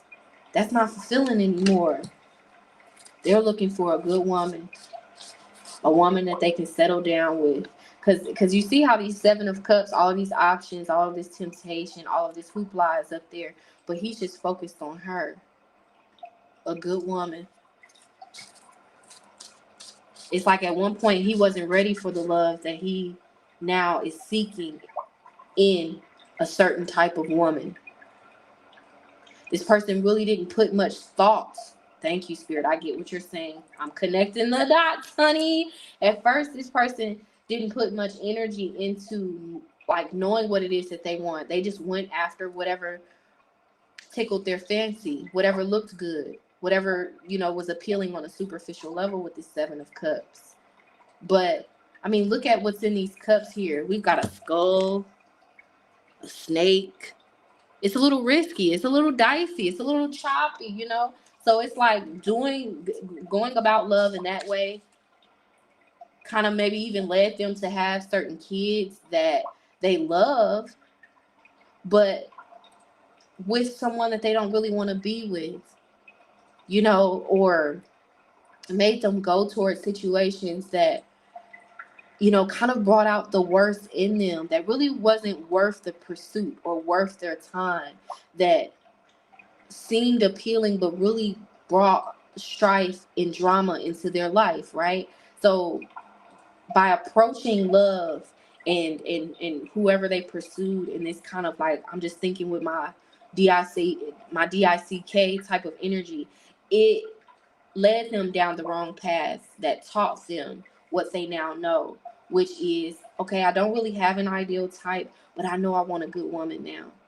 I now see the value with this clarity of the Ace of Swords of having a woman that is really down for you, And it's not just around because you got a lot of followers, or because you got a lot of money, or because you wear the latest labels and fashion trends and stuff like that. This person done been there and done that with women like that. And what this person's ideal type is someone who is not impressed by money, material things, shiny things. A good woman. I'm almost speechless. A good woman. It's really that simple.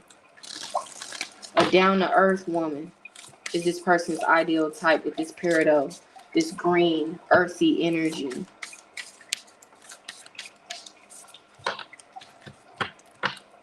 Like the idea of running into a woman that's wifey material a couple of years ago, hell, maybe even a couple of months ago, would have intimidated this person too much. Just because they didn't feel like they deserved that type of woman, or that they would even know what to do with that type of woman. This person has some growing to do, has grown in some way to where it's brought them this Ace of Swords clarity about, again, the value of a good woman, of a loyal woman, of a woman that loves you enough to accept you and all of your BS, but also loves herself enough to hold you accountable, to treat her right. What is this person's ideal type on a personality level, Spirit? Telling you, at one point, this person didn't really care too much about personality. It was really about looks for this person. I'm going to keep it real. But they've outgrown that. They've realized looks can be deceiving with this fox. What is this person's ideal type on a personality level?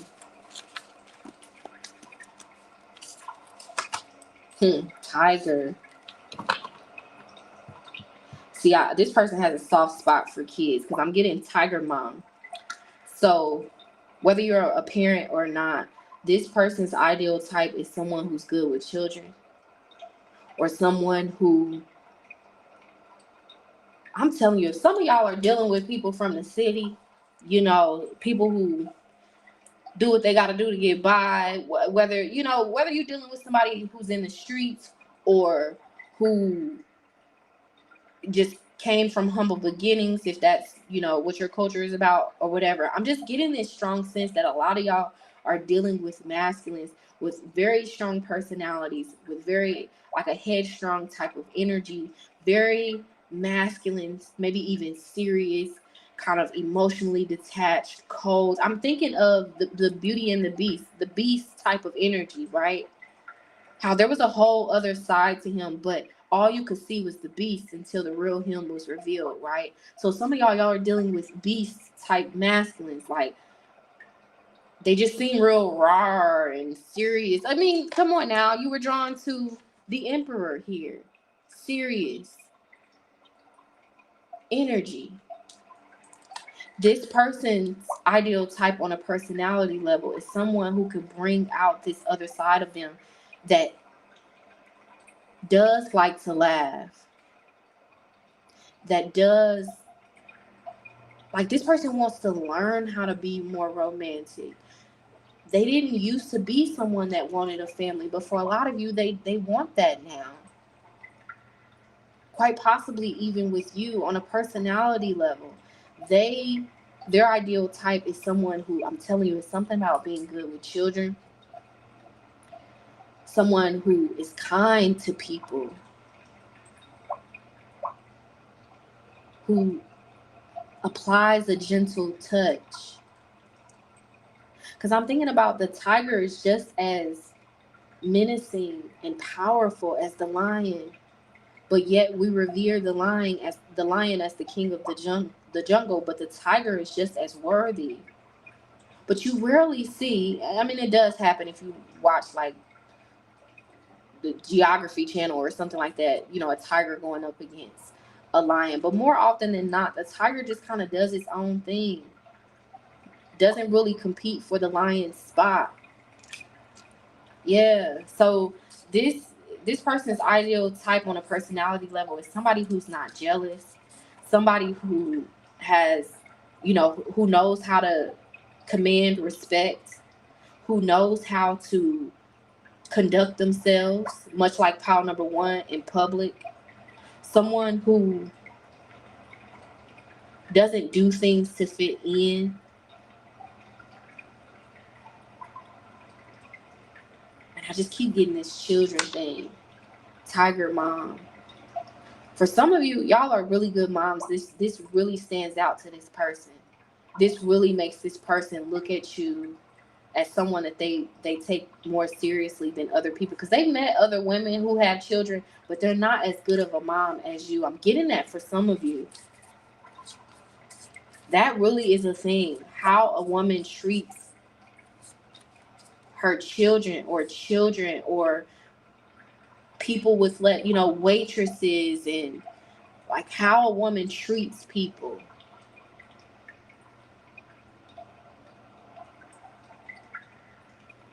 Because for a lot of you, they may have an ex who is very just has a really ugly personality. Yeah, something to it. Stingray.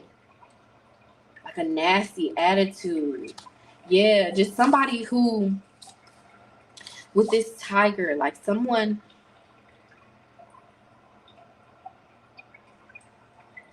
Let me listen. Because this is really pulling me in, just the artwork itself. Let me listen, y'all. Hold on.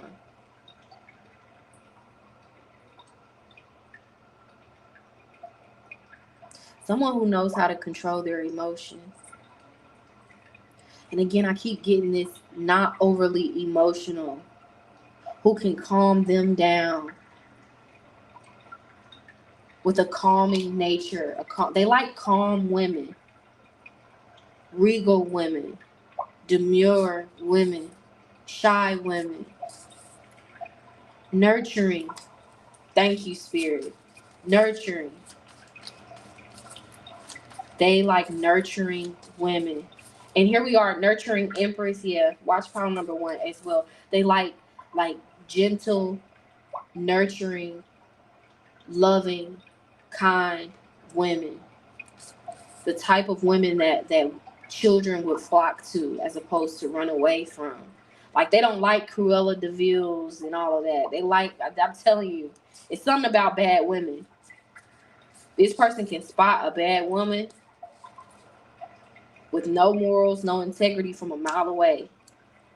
And it'll scare them off faster than anything.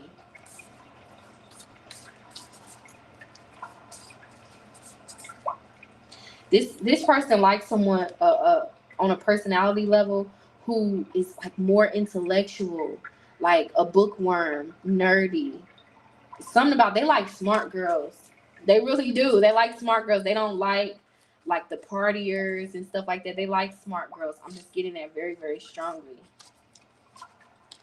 Bookworms, people who, women who like to watch National Geographic, and, who love scary movies, and just but this is something that they've grown to like and love. It hasn't always been this way. They've grown to like women who, like I said in pile number one, don't fit the mold with this zebra, tiger, stripes energy, standing out energy. Women who don't fit the mold of what they've been trained to go towards. See, this person had a particular type just due to their way of life, their lifestyle, their upbringing. There was a certain type that they went to. So their ideal type is someone completely different than what they usually went for before. Someone who's out of their comfort zone. Someone who will bring them out of their comfort zone. Someone who can bring out a romantic, loving, nurturing side of them. Here we are with that lion. This person's ideal type is someone who is an equal, who views themselves as an equal to this masculine, who can complement this person's, not just their fly, but who can understand maybe what they've gone through. See, the tiger is empathetic to the lion. It's not a threat to this lion. I mean, look at this. Look at the body language. The tiger came out first, so it's right here, and then here we are with the lion. They aren't at odds with each other. Hell, the tiger is looking forward and the lion is looking away. These are not adversarial energies. This person's ideal type is someone who doesn't try to change them but gives them time to grow and change altogether. Someone who truly accepts them for who they are and doesn't try to make their life hell because of the attention that they may get, or because like their ideal type is somebody who truly can see the good in them, who truly views them as someone worth loving, worth taking a leap in love for.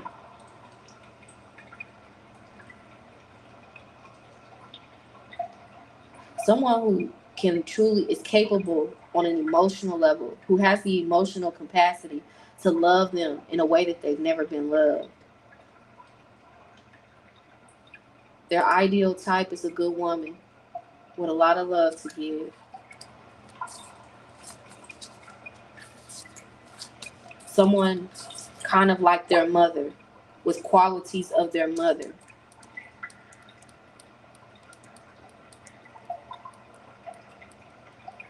Because they thought, it's like when they started dating and finding people, a lot of them were raised by a very gentle, loving mother. A kind mother that instilled in them a very big heart themselves, but when they got out into the world, especially on a relationship level, they ran into people who preyed on that big heart, and therefore they've put up this huge barricade and boundary. And their ideal type is a good woman that is worthy of them letting their guard down for. Because the lion doesn't have to have its guard up with the tiger. The tiger respects that the lion is the king of the jungle. Doesn't try to go against that status quo. But stands in their strength all the same with no problem. Show me the zodiac energy that this person tends to go towards, to fall for. Show me the zodiac energy that this person tends to go towards. I'm getting a very strong earth sign energy with this green here, and fire sign energy with this red and orange back here. But let's see, because this air energy feels more like this person. Yep, Taurus. They tend to go towards people with big Venus energy. So Taurus, Libra. Tell me more.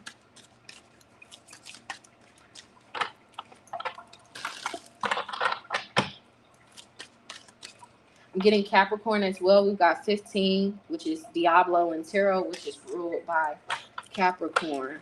Taurus, Capricorn, Libra. Tell me more. What are the zodiac energies? Mercury, Gemini, and Virgo. One more.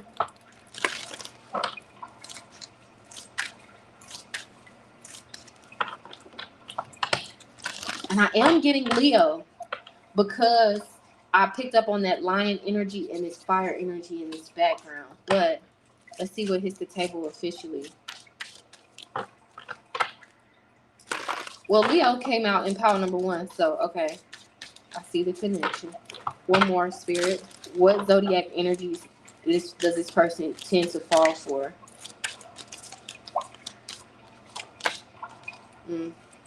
This is an aspect. Gemini is confirmed here. Libra is confirmed here. Thank you, Spirit.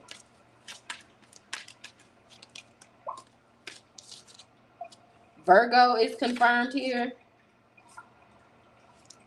All right, we're just going to leave it at that. Yep. Taurus, Capricorn, Virgo, Libra, and Gemini. And I am picking up on Leo. Sagittarius as well. Okay. So, tell me more, Spirit.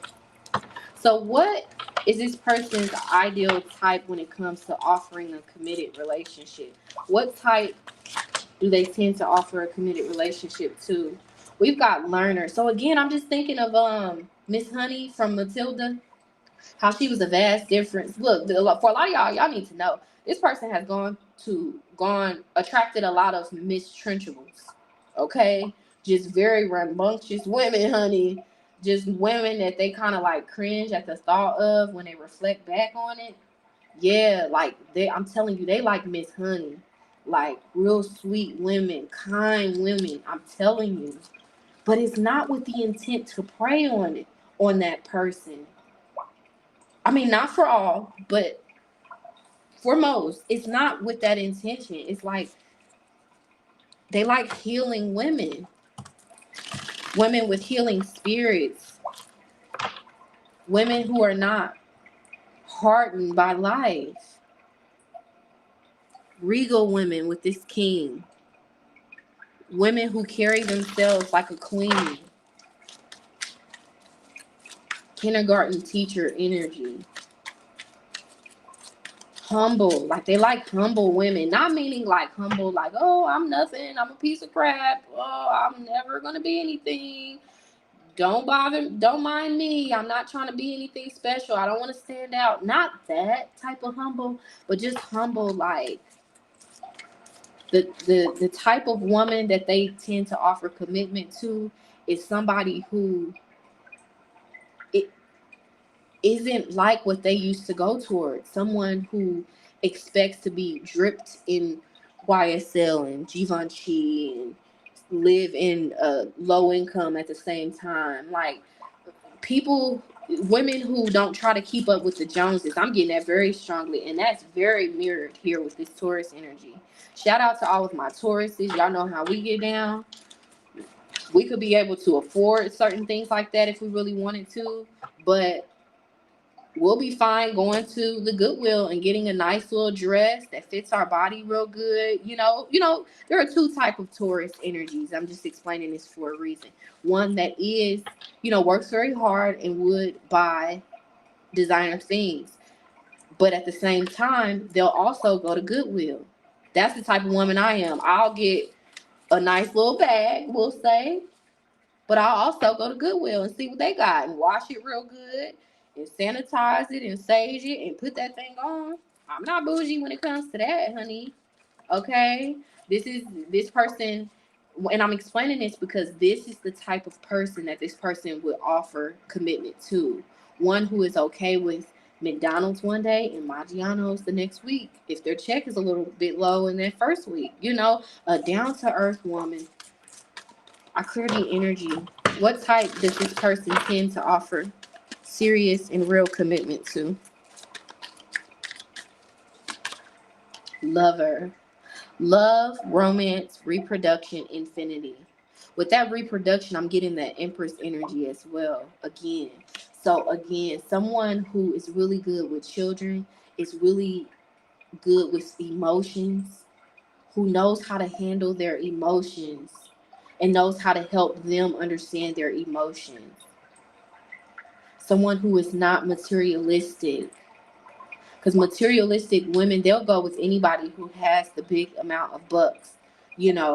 Whether they're attractive, whether they like them or not, whether they hit on them or not. It's like whoever got the money got me, honey.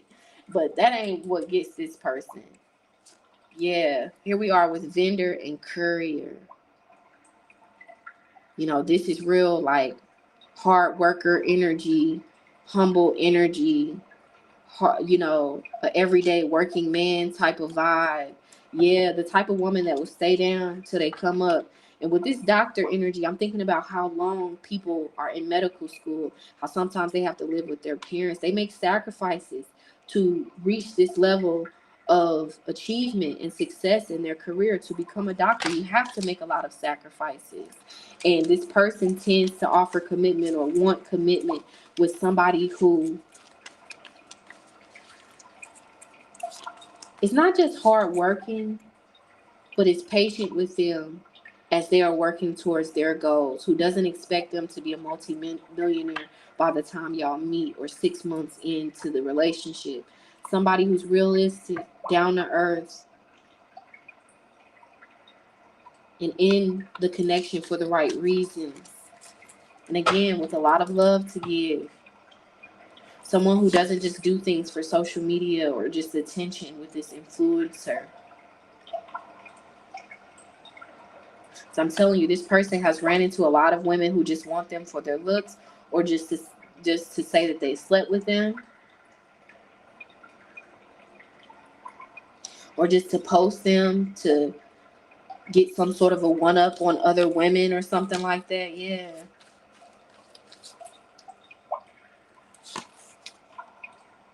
This person likes to offer commitment to women who, I'm thinking about J. Cole and how he's an advocate for the everyday woman. Like he doesn't put, women who don't work and just, get money from men off of their looks and their body. He doesn't put them on pedestals. He puts the nurses, the CNAs, the call center ladies on the pedestal. Yeah.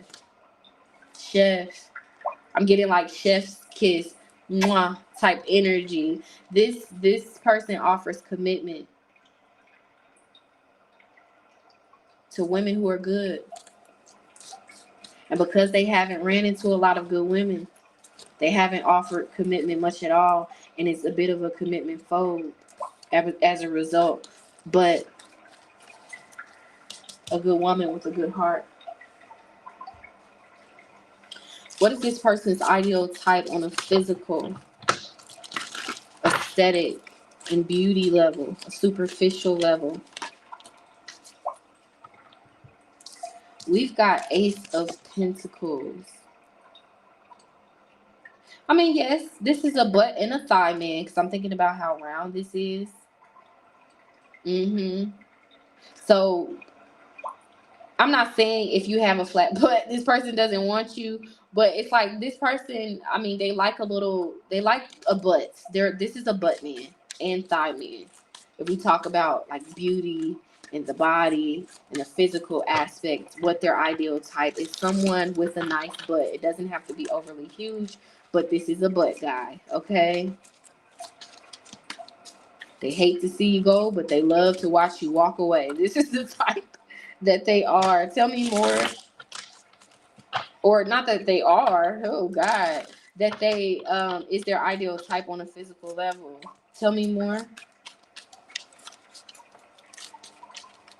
They do like short hair on women, whether it's in the form of a bob, a little pixie cut, okay? They like whatever, but that looks good to them. Something about like certain haircuts, medium to short hair on women. I don't know why. They even like glasses on women with this image here. They really do like that lady in the streets, freaking the sheets archetype.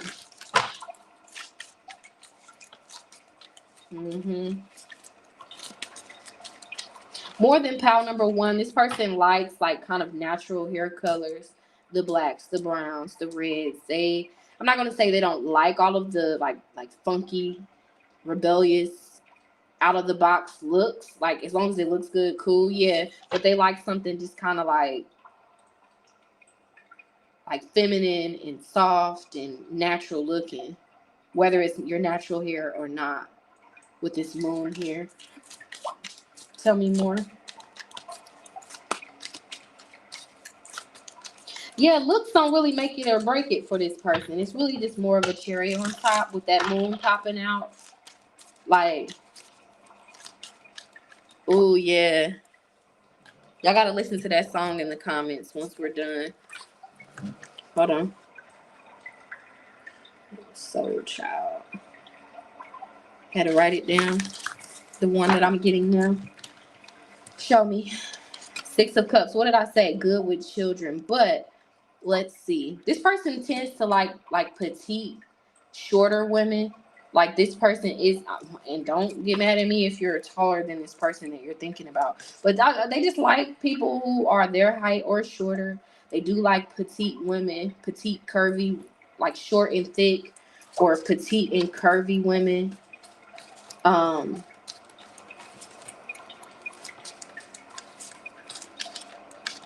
Short and thick, petite. They would more so than pile number one be attracted to like a super slim woman,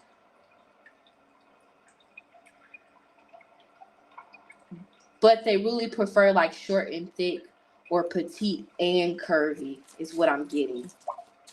But again, more so than pile number one, this masculine energy. Like you don't gotta be skinny to be with this person, okay? That's what I'm getting with that slim. But if you are, okay, come off. Come as you are. That's the vibe. Like again, this person doesn't really have an ideal type. It really doesn't matter. I'm trying to like listen and see what this is, but it's like he likes petite, he likes slim thick, he likes short and thick. He likes it all, bro. He likes it all. It's really just about like whether you good or evil with this person at this point. Yeah, he likes it all. I mean, look at this 9 of Cups. If you bad, you bad. Okay, Diablo. He likes it all. One more, Spirit. What is this person's ideal type? Yeah, he may even like other cultures too. He's not just, he will be open to dating outside of his culture as well, or maybe he has. He's open-minded. Yep, it's something to it. Redhead. He's open-minded when it comes to like looks and stuff like that. He's not hypercritical or too in a box. What is this person's ideal type on a physical and beauty level, Spirit? Much like I said in pile number one, somebody who knows how to put that ish on, baby. Okay. One more. What is this person's ideal type on a physical and beauty level? Hey, what is this? Kerchief? Let me listen. I'm gonna be real. This person likes natural bodies. Like, this is not one of those guys that would see a woman with a BBL and feel like, oh, yep, that's the one. That's the one I need to pursue. It's like they would kind of feel like, they would be a little bit judgmental about that. So it's something here about a natural body, whether it is slim, thick, or juicy, baby. Tell me more. Natural body. No implants, no BBLs, natural bodies. Here we are with this street fashion. I'm just going to leave it. Somebody who knows how to dress in a way that complements their body. I feel like this is a guy that appreciates certain fabrics. And this is a textures guy. Yeah.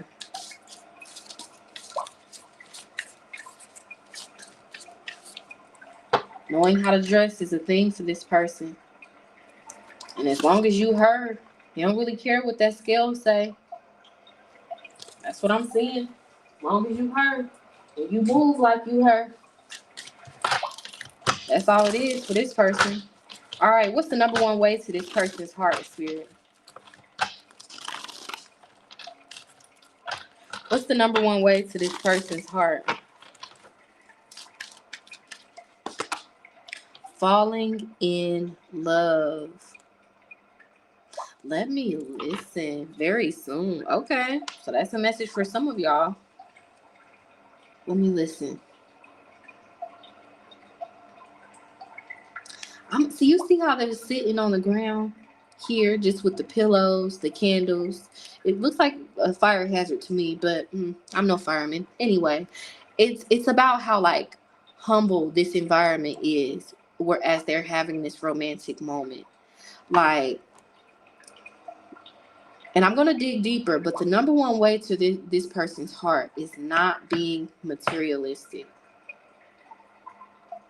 not being too good for a number 4 at Wendy's, for a 4 for 4 at Wendy's at that. Not and not taking it as a slight if he's a little bit frugal with it, or not frugal. Yeah, if he's a little bit like frugal and penny pinching with his finances as he's dating you, getting to know you, not expecting a Chanel bag on the first date, or not expecting him to like buy your love as a way to prove his interest. Now, I'm not getting that this is a super cheapskate that doesn't like to spend money on women. I am getting that he doesn't spend money on a certain type of woman. But the number one way to his heart is being down to earth.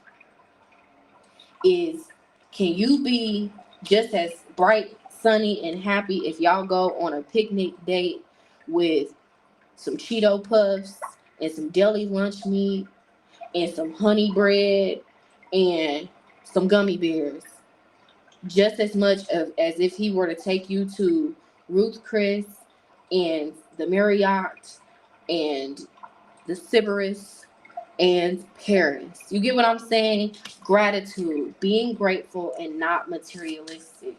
Tell me more, Spirit. What makes this person, what is the number one way to this person's heart on top of that message? Can you sleep with me on the air mattress before we get that California king bed? That's the vibe. That's what makes this person want to go all in for somebody. Will you love me? Oh, it's getting very much so 50 Cent 21 questions, honey. So for some of y'all, this is a man that got money, but he likes to move like he doesn't. As a way to have somebody that's actually with him, for him.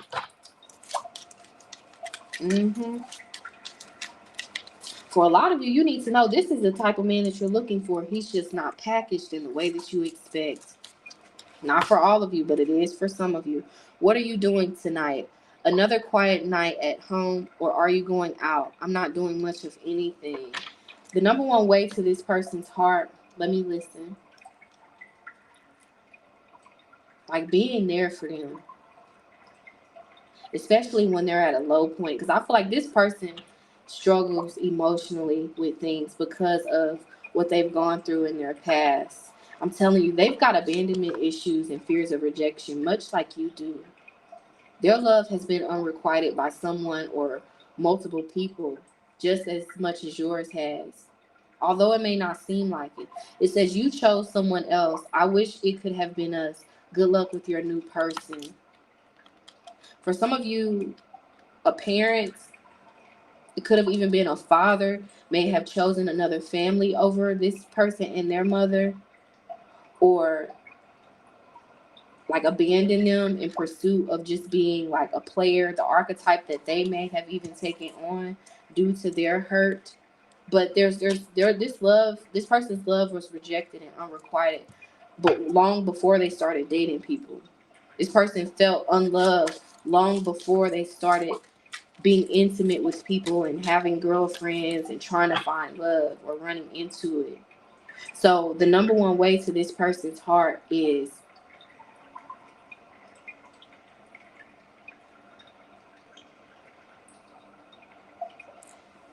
like, you know how some people, when they get mad, they no longer show affection or they no longer give love. Like they take their love away as punishment towards a person that has hurt them or doesn't do what they want them to do or whatever.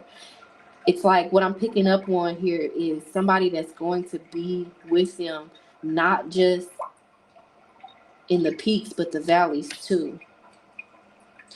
When, if they were riding the bus, would you still love me?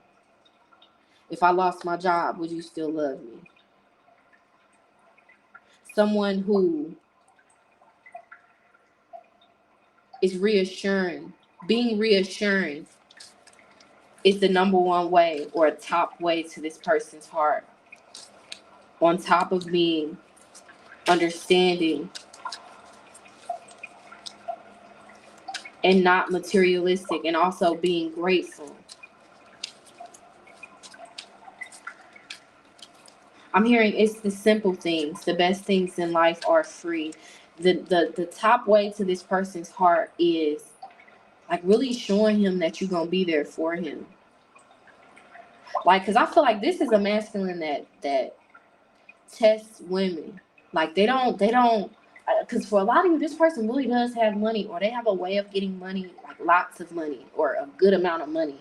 However it manifests is how it manifests. But they test women. Like when they first get to know them, they do kind of do the bare minimum as opposed to doing the most. But they're capable of doing the most, of really showering you in the beginning. But they have successfully learned how important it is to test women, to give them the bare minimum initially, to not kind of do all that they used to do for women who were not grateful. So the way to this person's heart is when they see that you're okay with spending time with them, whether it's at an expensive restaurant or just chilling and watching Netflix. That's something for this person, I'm telling you. That's something. If you will be happy and just as interested in them if they don't spend any money on you, or if they don't do all of these things to tickle your fancy, would you still be interested? Would you still make effort? Would you still blow up my phone if I wasn't dropping bags on you? If I wasn't taking you out every weekend? It's something here about money. Not using them for their money, or trying to act like you're more interested in them than you are just to get some money. Because for a lot of you, that's an open wound for this person. What makes this person catch feelings, Spirit?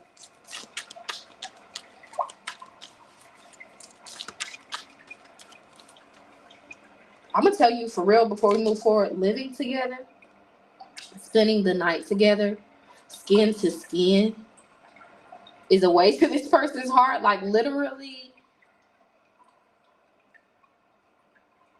I'm kind of getting that physical touch energy from pile number 1 as well, but I'll let you watch pile number 1 for that message. But with this message of what are you doing tonight, it's something about spending the night cuddling. When we talk about the number 1 way to their heart, it's like you got to be mushy gushy with them. You got to be sensitive. For a lot of you, this is a sensitive gangster. This is a sensitive CEO, a sensitive boss dude. You know, he's really a big and big and cuddly teddy bear.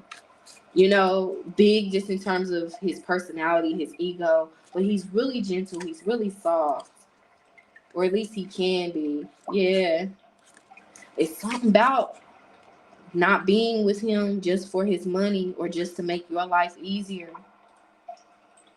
Yep, this person has a love language of acts of service. I'm getting that very strongly. Because I'm thinking about how no matter how much money you have, we all need people to change your tire when it pops, to farm certain food so that you can pick it up in the grocery store. We are not all in our own worlds alone. We all need each other, whether we like it or not. We all play a role in each other's lives and in the grand scheme of things. So acts of service, learn more about that love language to understand the number 1 way to this person's heart.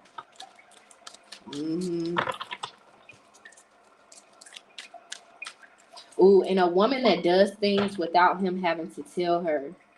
Not in a like, do what I say type of energy, but just in a, you know, a woman that just knows how to treat a man. I did all that shuffling. We back at the 5 of Pentacles. A woman that's going to treat him like a king, whether he's got $1 million in the bank or $2 in the bank. Now, locking back in. What makes this person catch feelings? The High Priestess.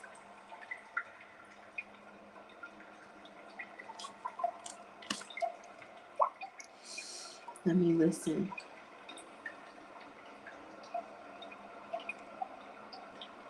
See, the high priestess can sometimes represent the other woman, but it can also, in a third party situation, it can represent the woman that the man cannot have. So therefore, he has to settle for another woman instead. Why am I getting that, Spirit? Let me listen, y'all.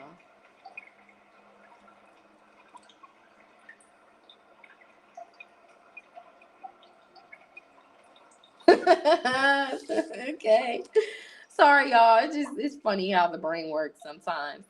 Because I'm looking at how she's reading this book. I heard reading him like a book. He likes Mean Girls a little bit. Like he likes he likes women who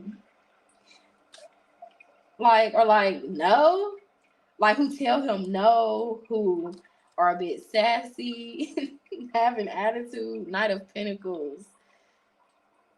Yeah, he likes like boss chicks, mean girls, women that most men would be afraid to come up to and shoot their shot at.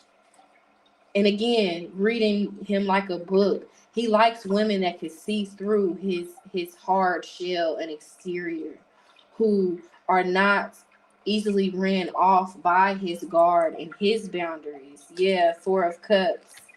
Someone who is going to tell him like it is. Boy, bye energy with this Four of Cups. Come correct energy. Yeah, who doesn't fall for his charm so easily with this King of Wands here. Much like pal number one, who isn't afraid to put him in his place. This person catches feelings. What makes this person catch feelings is a woman who, I'm just getting like Samantha from Sex and the City. Like that's his type right there. Like the one that doesn't want to be tied down. Yeah, Samantha is very high priestess energy. She will read a man down, honey. She will break a man down too. She'll have sex with him and then don't call him the next day. She a player too. If y'all have ever watched Sex in the City, Samantha. This is what makes this person catch feelings. Samantha females. Females that are liberated, that are free thinkers, that are free birds, free spirited, with this high priestess energy, and who can see through them.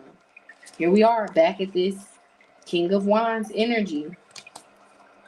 Somebody who knows how to put them in their place. Someone who is a tiger or a lioness to their lion energy. Four of Wands, an equal. Like being with somebody that understands not just one side of them, but all sides of them. Someone who's empathetic. Thank you, Spirit. What makes this person catch feelings is like someone he can vent to. Because the high priester is the keeper of all secrets. Yep, and he's popping out as your magician. And y'all remember, if you watch my other reading about the love, energy, and connection of the high priestess and the magician, these are two people who find each other in every life and choose each other in every life. This is a different form of the twin flame connection at a higher spiritual octave. The lovers, two people who choose each other every lifetime. After both experiencing a high level of unrequited love that helps them to face abandonment issues and trauma. But anyway, someone that they can vent to, that they can tell their deepest, darkest secrets to. And it's confirmed that there are more messages for you in pile number one, because the Fool popped out for them over there as well.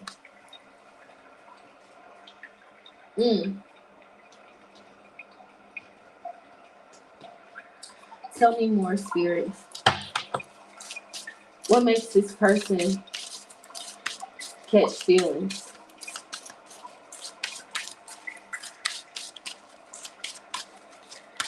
Oh, no, let's do this one. Hold on. Because I'm going to use that for the next one. I clear the energy, Spirit.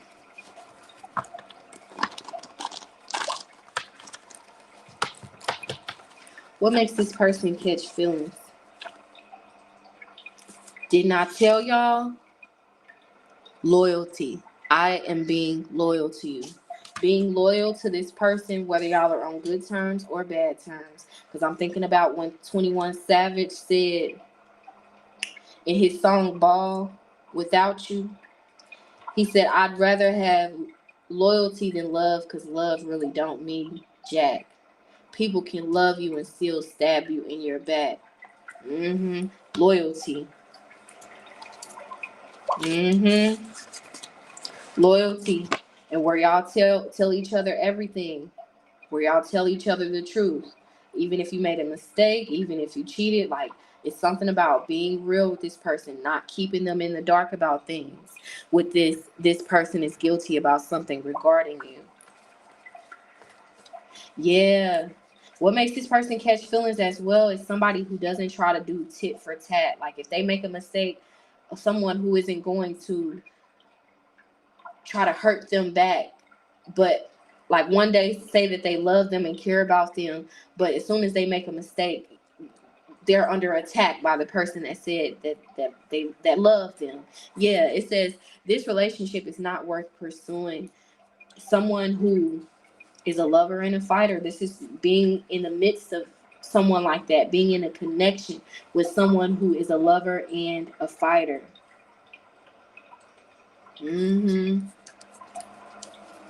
Somebody who doesn't want to be a third party, who doesn't want to be juggled. I'm telling you, this person like Mean Girls, because I'm thinking about Krishan and how her and Blueface was at some sort of a signing, and a girl walked up to him trying to take a picture. I mean, that's what they were there for, right? But she got so territorial. Yeah, that's what makes him catch feelings, is when the woman is kind of like Krishan, not beating on him and stuff like that, okay? But just like territorial, possessive, shows that she wants him as a way to validate him so that he doesn't fear any sort of rejection here. Yes. What makes this person happy in relationships?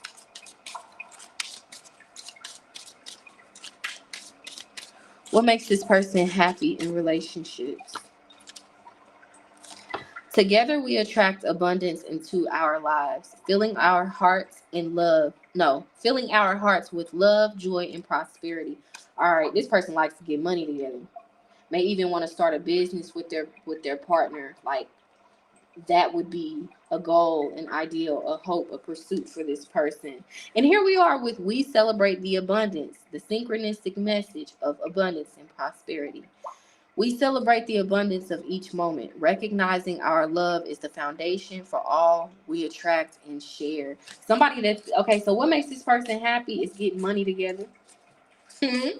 Someone who they can build businesses with or talk about like life and business, create someone that they can be like creative with. Maybe even this is the type of guy that would want to write a book with you, make TikToks with you, like where y'all do everything together. We're attached at the hip type of thing. Come on now. Together anything is possible. I will protect and defend our love, loyalty, ride or die, through thick and thin.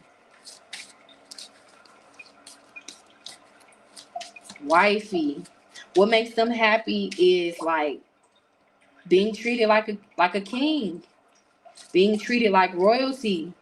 Because for a lot of them, they feel like when they're out there in the world, they're treated like nothing. They're treated like a piece of crap, and not even that sometimes, So what makes them happy is being able to come home or be with their woman, their person, and knowing that even if the world is against them, the woman that they love isn't, and that being enough to make this person happy. Tell me more, Spirit. What makes this person happy in relationships? Yeah, because I'm thinking about how you defend your partner in public, and if necessary, you correct them in private. What makes them happy is like knowing that like y'all can argue and bump heads, but that you're not gonna cut them off. See, more than pile number one, this person likes somebody who's clingy. So only take what resonates from pile one when you watch it. This person likes somebody who's clingy and obsessed. They do. They do.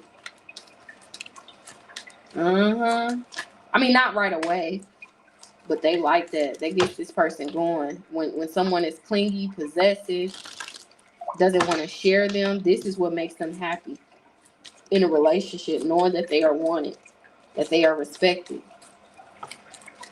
that they are valued just as much as they would try to make you feel. Somebody who not just loves them and is loyal to them, but who actually cares about them. Like, who takes care of them when they got a cold. Like, just again, they're looking for that soft, sweet woman who's gonna love them like their mom did. I'm not saying they're looking for a mommy, they're looking for their person that embodies just the goodness that they experienced in their relationship with their mother. For a lot of them, they view their woman as a good woman, a kind woman, an upright woman. And what makes them happy in relationships is when they're with someone like that. It makes them feel relaxed, like they can relax their nervous system. A woman that, cooking and stuff like that, like a woman who knows how to cook, who knows how to like keep the home looking nice, but not like, oh, that's what women do, but just like who knows how to make a house a home. This is what it really is simple for this person. It doesn't take a lot to make them happy. It's really about making money together, pushing each other to be the best that y'all can be, doing everything together, really. They want a strong bond. One more. Divine timing, a serendipitous event.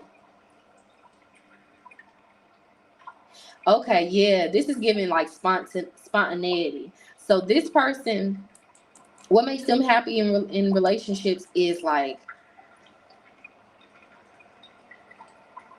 oh, I like this. This is the type of guy who, let's say their friend called them while you're in front of them. And it's like, yeah, you want to go out to the club this Saturday? We can do this, we can do that, we can go to Vegas, we can.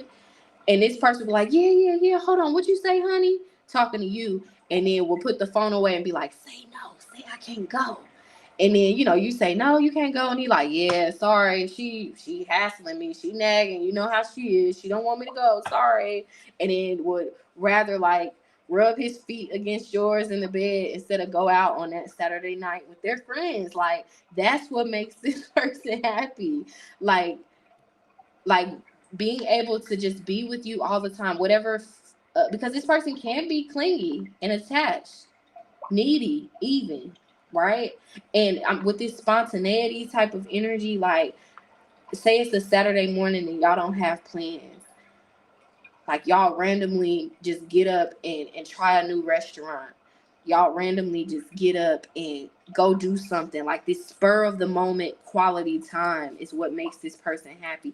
Trying new things with the person that they love, with their woman, makes them happy. Being adventurous and trying new things. Bonding. As you get to know each other, you discover many things in common. It's something here about like continuing to get to know each other, like opening up. What makes them happy is like being able to talk about deep things, being able to like pillow talk with you with this rendezvous, just about everything, venting. Oh, so cute. What makes this person want to commit to someone?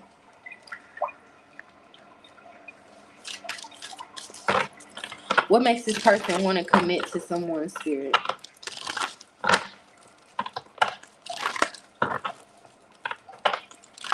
Show me what I need to see. Resolutions. Strive for harmonious solutions. Someone like when a woman is a really good listener, listens to understand and not listens and doesn't listen to judge. I'm getting that very strongly. A woman that listens. Like, say if he's talking about something he really likes or enjoys, and then plan something like a date or something surrounding that, or um if he does like to do certain things and he invites you on a date to do that, you aren't like, oh, well, this is out of my comfort zone, so I don't want to, like a woman who's compromising and solution oriented and more positive, like, because they can be a bit of a pessimist, so they want what makes them want to commit is somebody who brings them out of pessimism, who, when they're having a bad day, like, can whip them into shape and make them see the brighter side of things. Again, they don't want somebody like what they used to go towards, or that is too much alike when it comes to them. Like, what makes them want to commit is when things are like a connection that challenges them to do better, to be better, to go to the gym, to eat healthier. Like, I'm telling you, at one point, having a certain type of woman that took them too far out of their comfort zone was a no-go. But now it's like that's what they want. They're open to that. New beginnings. Look forward to a new beginning. What makes this person want to commit is like when a woman can bring them out of their shell, can make them open up, but not in a manipulative type of way. Like a woman who really accepts them flaws and all, like after hearing what they say, what they share, like not getting them to open up just to betray their trust, like getting them to open up and showing them that it's safe enough to stay vulnerable and open with them. This is what makes this person curious enough to want to offer commitment or go down that lane and level. It says, learn to be curious about each other. What makes this person want to commit to someone is when, I'm going to tell you, for me to get that Samantha energy, Krishan, Mean Girl, they like a challenge. What makes them want to commit is when the woman is a little bit more forward because of their fear of rejection. They may not have a real strong history of making the first move. Yeah. They like when the woman takes the lead, when her actions prove that she wants to be with him. There's something about this person likes when the woman initiates commitment, is direct about it. Tell me more. What makes this person want to commit to someone? Loves caresses, soft caresses, fluttering kisses, warm breaths, and bodies to be explored. Someone in this situation is longing for some deep romance. They want it now and they don't care where or who sees it. Oh, and then we've got I want you on your knees on it. It says someone is in a dominant mood and they're looking for you to submit. Surrender only to one who is as invested in your pleasures as they are their own. So, what makes this person want to commit? I'm telling you, this is showing the feminine in a like kind of dominant and controlling type of energy when the woman takes the lead. When the woman shows him better than she can tell him that she wants to be with him. When a woman is serious about him, is serious about being with him, doesn't entertain other guys, makes it all about them. Because I'm telling you, they do a good job of holding back. But they really have a lot of love to give, babe. They do. We've got wear something sexy. So what makes this person want to commit is like, you gotta shower them with love. For a lot of you, I'm not picking up on a masculine that wants really, they don't, even if you got your stuff together, you got your own place, you got your own this and that. Maybe there are other men that try to make a move on you because you got your stuff together and they feel like they can benefit off of you. But I'm not getting that from this guy. For a lot of you, this is someone who all they really want is love. They got everything else. For some of you, this is someone who has it all, so to speak, but no one to share it with. And what makes them want to commit And I really do feel like they haven't found many people that they've actually wanted to commit to. But what would make them want to commit is when they know they found a woman who knows what she wants, who's direct about wanting to be with them, and whose actions match up to that. Just meaning, like, when they're dealing with somebody who is really all about them and doesn't entertain other men, and who doesn't give it up easily. Or even if you have already slept with this person or you slept with them on the first date, it's not about that form of easily. Just meaning, like,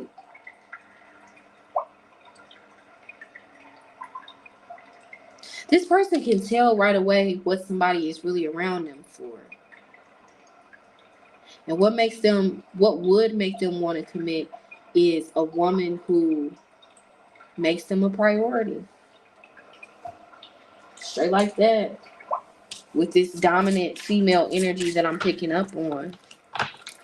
With this mature feminine energy that I'm picking up on. So for some of you, this person may like older women or just more of the mature, again, intellectual archetype, independent woman archetype. But she got to have a lot of love to give.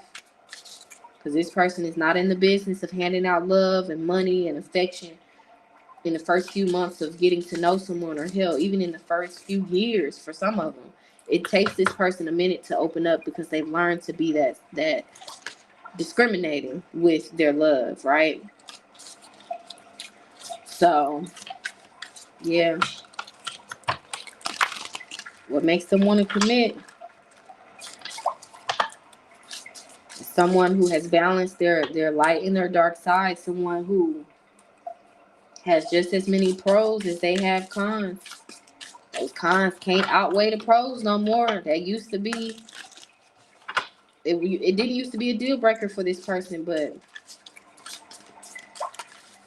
you got to be a green flag for this person to want to commit. Before, this person was into toxic stuff, red flag stuff, but this person is looking for a green flag woman. We all got red flags, but it can't be more than those green, because these all look like green flags. Green. Yeah. What makes them want to commit is when they find they're in the presence of someone who conducts themselves like a future wife, who carries themselves as girlfriend material, who doesn't just say things like, "Oh, I've got this going on for me, and da da da da da, so I should be treated like a queen." Like, how you carry yourself makes this person either want to commit or want to run away. I'm going to put a ring on it when the time is right. When a woman is marriage or relationship material and conducts herself as such. I miss making love to you. I will do anything to hold you again. And again, a woman who knows how to take control and take the lead, who doesn't expect them to always reach out first, or you know how that goes. This is what makes this person want to commit. One more, Spirit. What makes this person want to commit to a woman, to a person? Love. I want to make love to you, which you have never experienced before. I want intimacy in every way possible with you. I just want us to know each other like no one else before us has ever known. Your touch and your voice really heals me. Now, this is straightforward, but let me listen intuitively.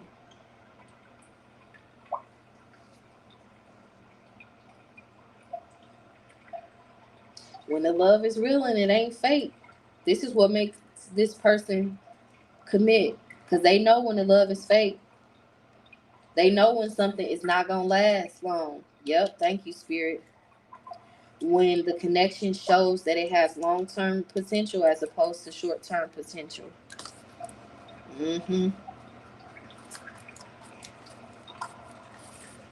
Yeah, I'm telling you, this person likes a dominant woman with a big heart, a heart of gold, a lot of love to give. This person likes a woman who's focused on her money, her career, all of that. Aw. New beginnings. It says, I have realized what I am missing in my life, and that is you.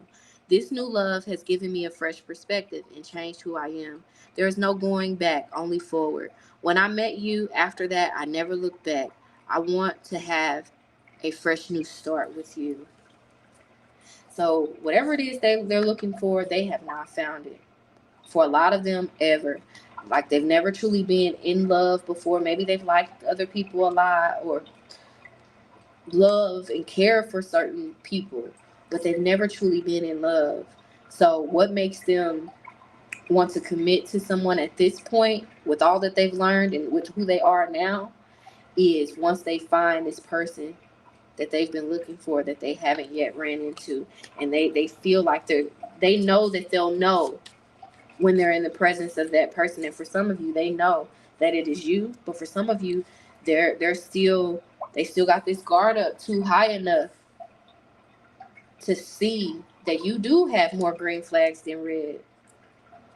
But with time, I feel like they will become more open to a new beginning with you, or giving it a chance and letting this guard down as time goes on. The year 2025 is significant in this connection, or the year following 2025 if you're watching it in that year, okay?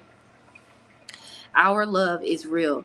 Trust in us and in the guidance of the higher realm. Have faith that it is safe to love me as much as I love you. Our union is protected by angels, and we are destined to be together. Our love is true, divine, and unconditional. What makes this person want to commit is when they are with somebody who knows how to offer unconditional love. Again, 50 Cent, 21 questions energy. All right, let's wrap this up with some final messages about this person's biggest turnoffs. Spirit, show me this person's biggest turnoffs based on their past experiences. Now that my pile number 2 knows more about what makes this person fall in love, what is this person's biggest turnoff? This card right here. Retreat. It's time to disconnect from the world. Caring too much about what people think, because with this retreat, I'm thinking about how some retreats you can't even take your cell phone, or certain spas, or places you can't take your cell phones with you. So somebody who cares too much about what people think. So I'm thinking about the internet. Everybody has their own opinion and blah blah blah blah blah blah blah. So yeah, caring too much about what people think.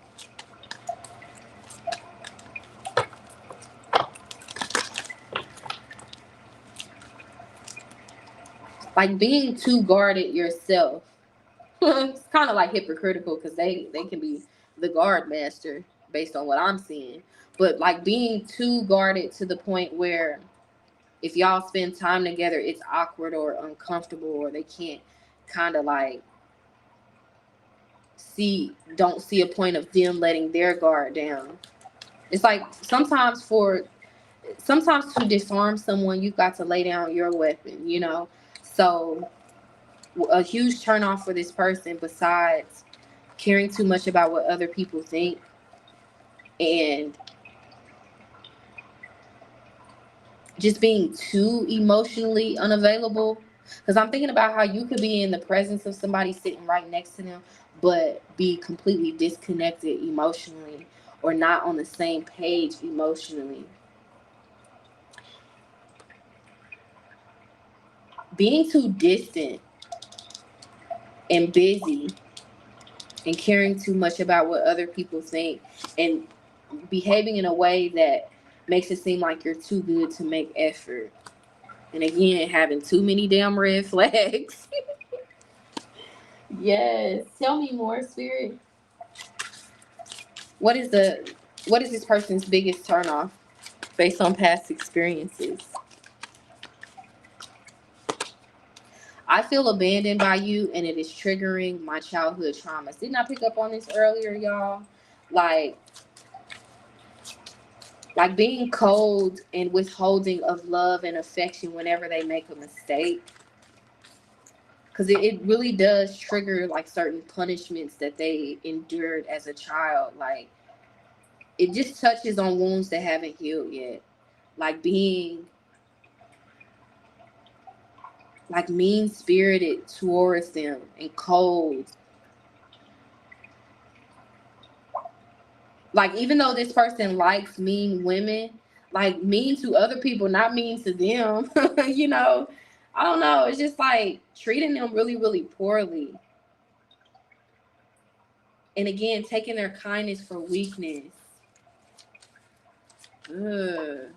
And y'all know what I mean by that. You know how you could just meet some women that are just so like, they just have a terrible attitude towards things. Like I'm gonna be real with you. I'm starting to understand why men say they don't want to be with a woman that has a bad attitude. Because as a woman, just real quick, I don't like men with a bad attitude. Like I get it now. Like a man who's always mad, who's never happy or satisfied. My God, it's so draining. Yeah, so yeah, a bad, nasty, negative attitude and just being easily triggered and mad about things or always being mad altogether.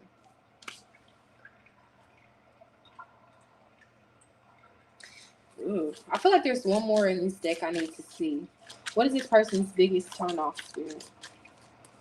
Ooh, two more, obviously. I know that you may not feel for me as I feel for you. Like trying to prey on their emotions, like trying to, prey on whatever soft spot they may or may, like that they may have for you.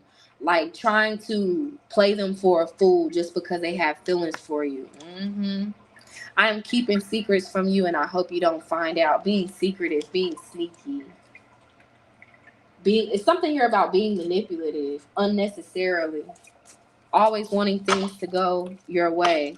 This is a huge turnoff for this person based on their past experiences.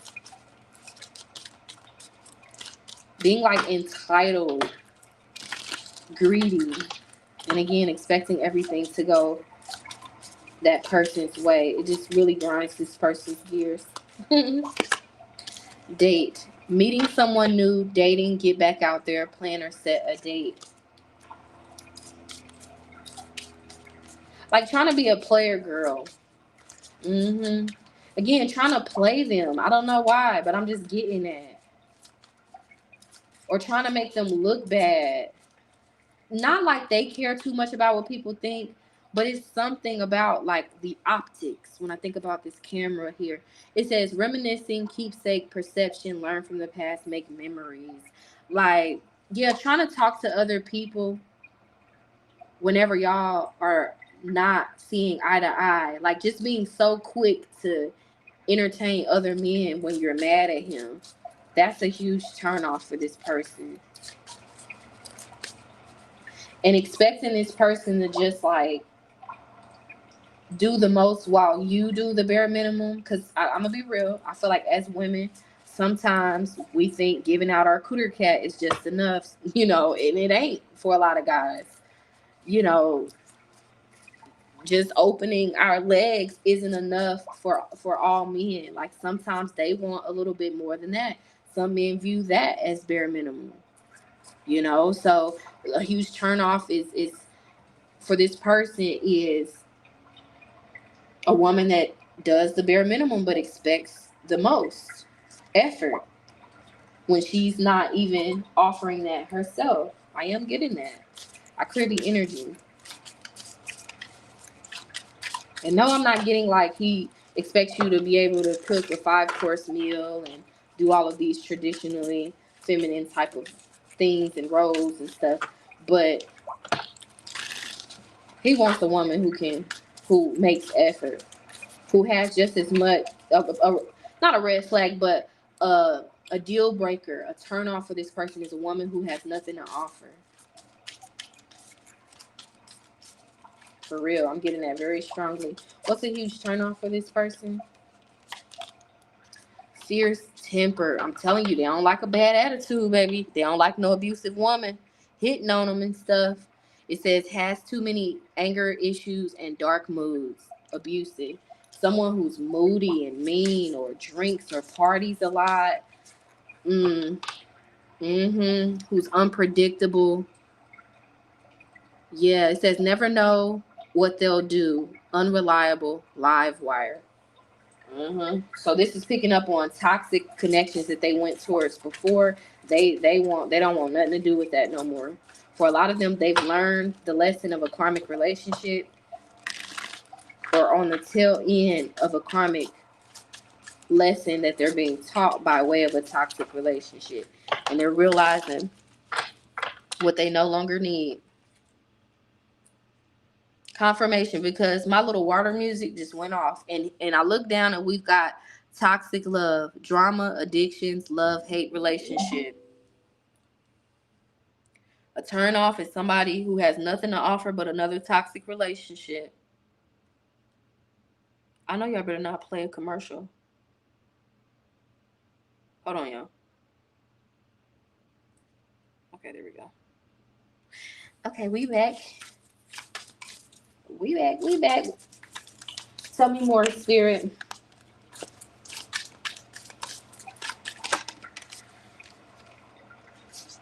Netflix and chill. Sneaking around, friends with benefits, time alone, spending time with someone else.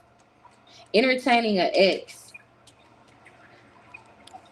Whether y'all are on bad terms or not. Like, still dealing with your ex. Hell, even being friends with your ex is a no-go for this person.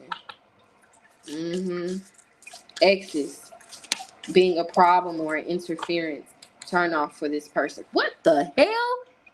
The ex. Spirit, we locked in today, baby. I love you. The ex is confirmation. Unfaithful love triangle, ex in question. Getting people involved in y'all's business. Letting people get in your ear about them. Turn off. Exes all together. Turn the F off. Final message about this, Spirit. What is this person's biggest turn off? Telling you, partiers, out all night, life of party. Certain types can be happy in a relationship with the life of the party, but only certain types. I mean, that's straightforward. And here we are. I'm telling you, they don't like that X. That X factor. Dating history reporter. Trying to play on their top, trying to keep them confused, trying to talk to them and talk to your ex, wanting to have your cake and eating it too. Huge turnoff for this person. Not meeting the same expectations that you are setting for him. Big turnoff. All right, pile number 2. I hope you enjoyed this reading. If you did, give it a thumbs up. That way it can be passed around to other people who need the messages. And subscribe if you haven't already. That way you'll be notified when I drop new content. And yeah, watch pile number 1. Y'all got some stuff over there, okay? So before we let pile 2 go, Spirit, what's your final message of advice regarding love for them? There's something in your eyes, babe, telling me you want me, baby. Tonight is your night. Let there be closeness between you, but always give each other space. Love never claims. It simply allows and gives. All right, pal number 2. Until next time, I'm sending you lots of love, and I'll chit-chat with you in my next reading or the next pile that you watch. Bye, y'all.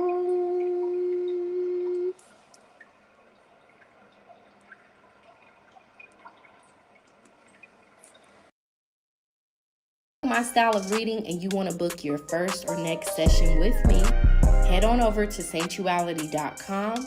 Don't worry, babe, if you don't know what to ask right now, we've got 100+ readings on the site to choose from. Plus, you can ask an additional question during your session for more clarity. You can book a session via phone, video, or just a simple email. Whatever works best for you, your life, and your schedule. Now, it's obvious that you like a chill vibe and accuracy when you're watching tarot here on YouTube. So, if you're not part of the clique, hit that subscribe button for me. That way you'll be notified when I drop new content. And until we connect again, babe, I'm sending you lots of light, peace, love, and a high vibration as you go.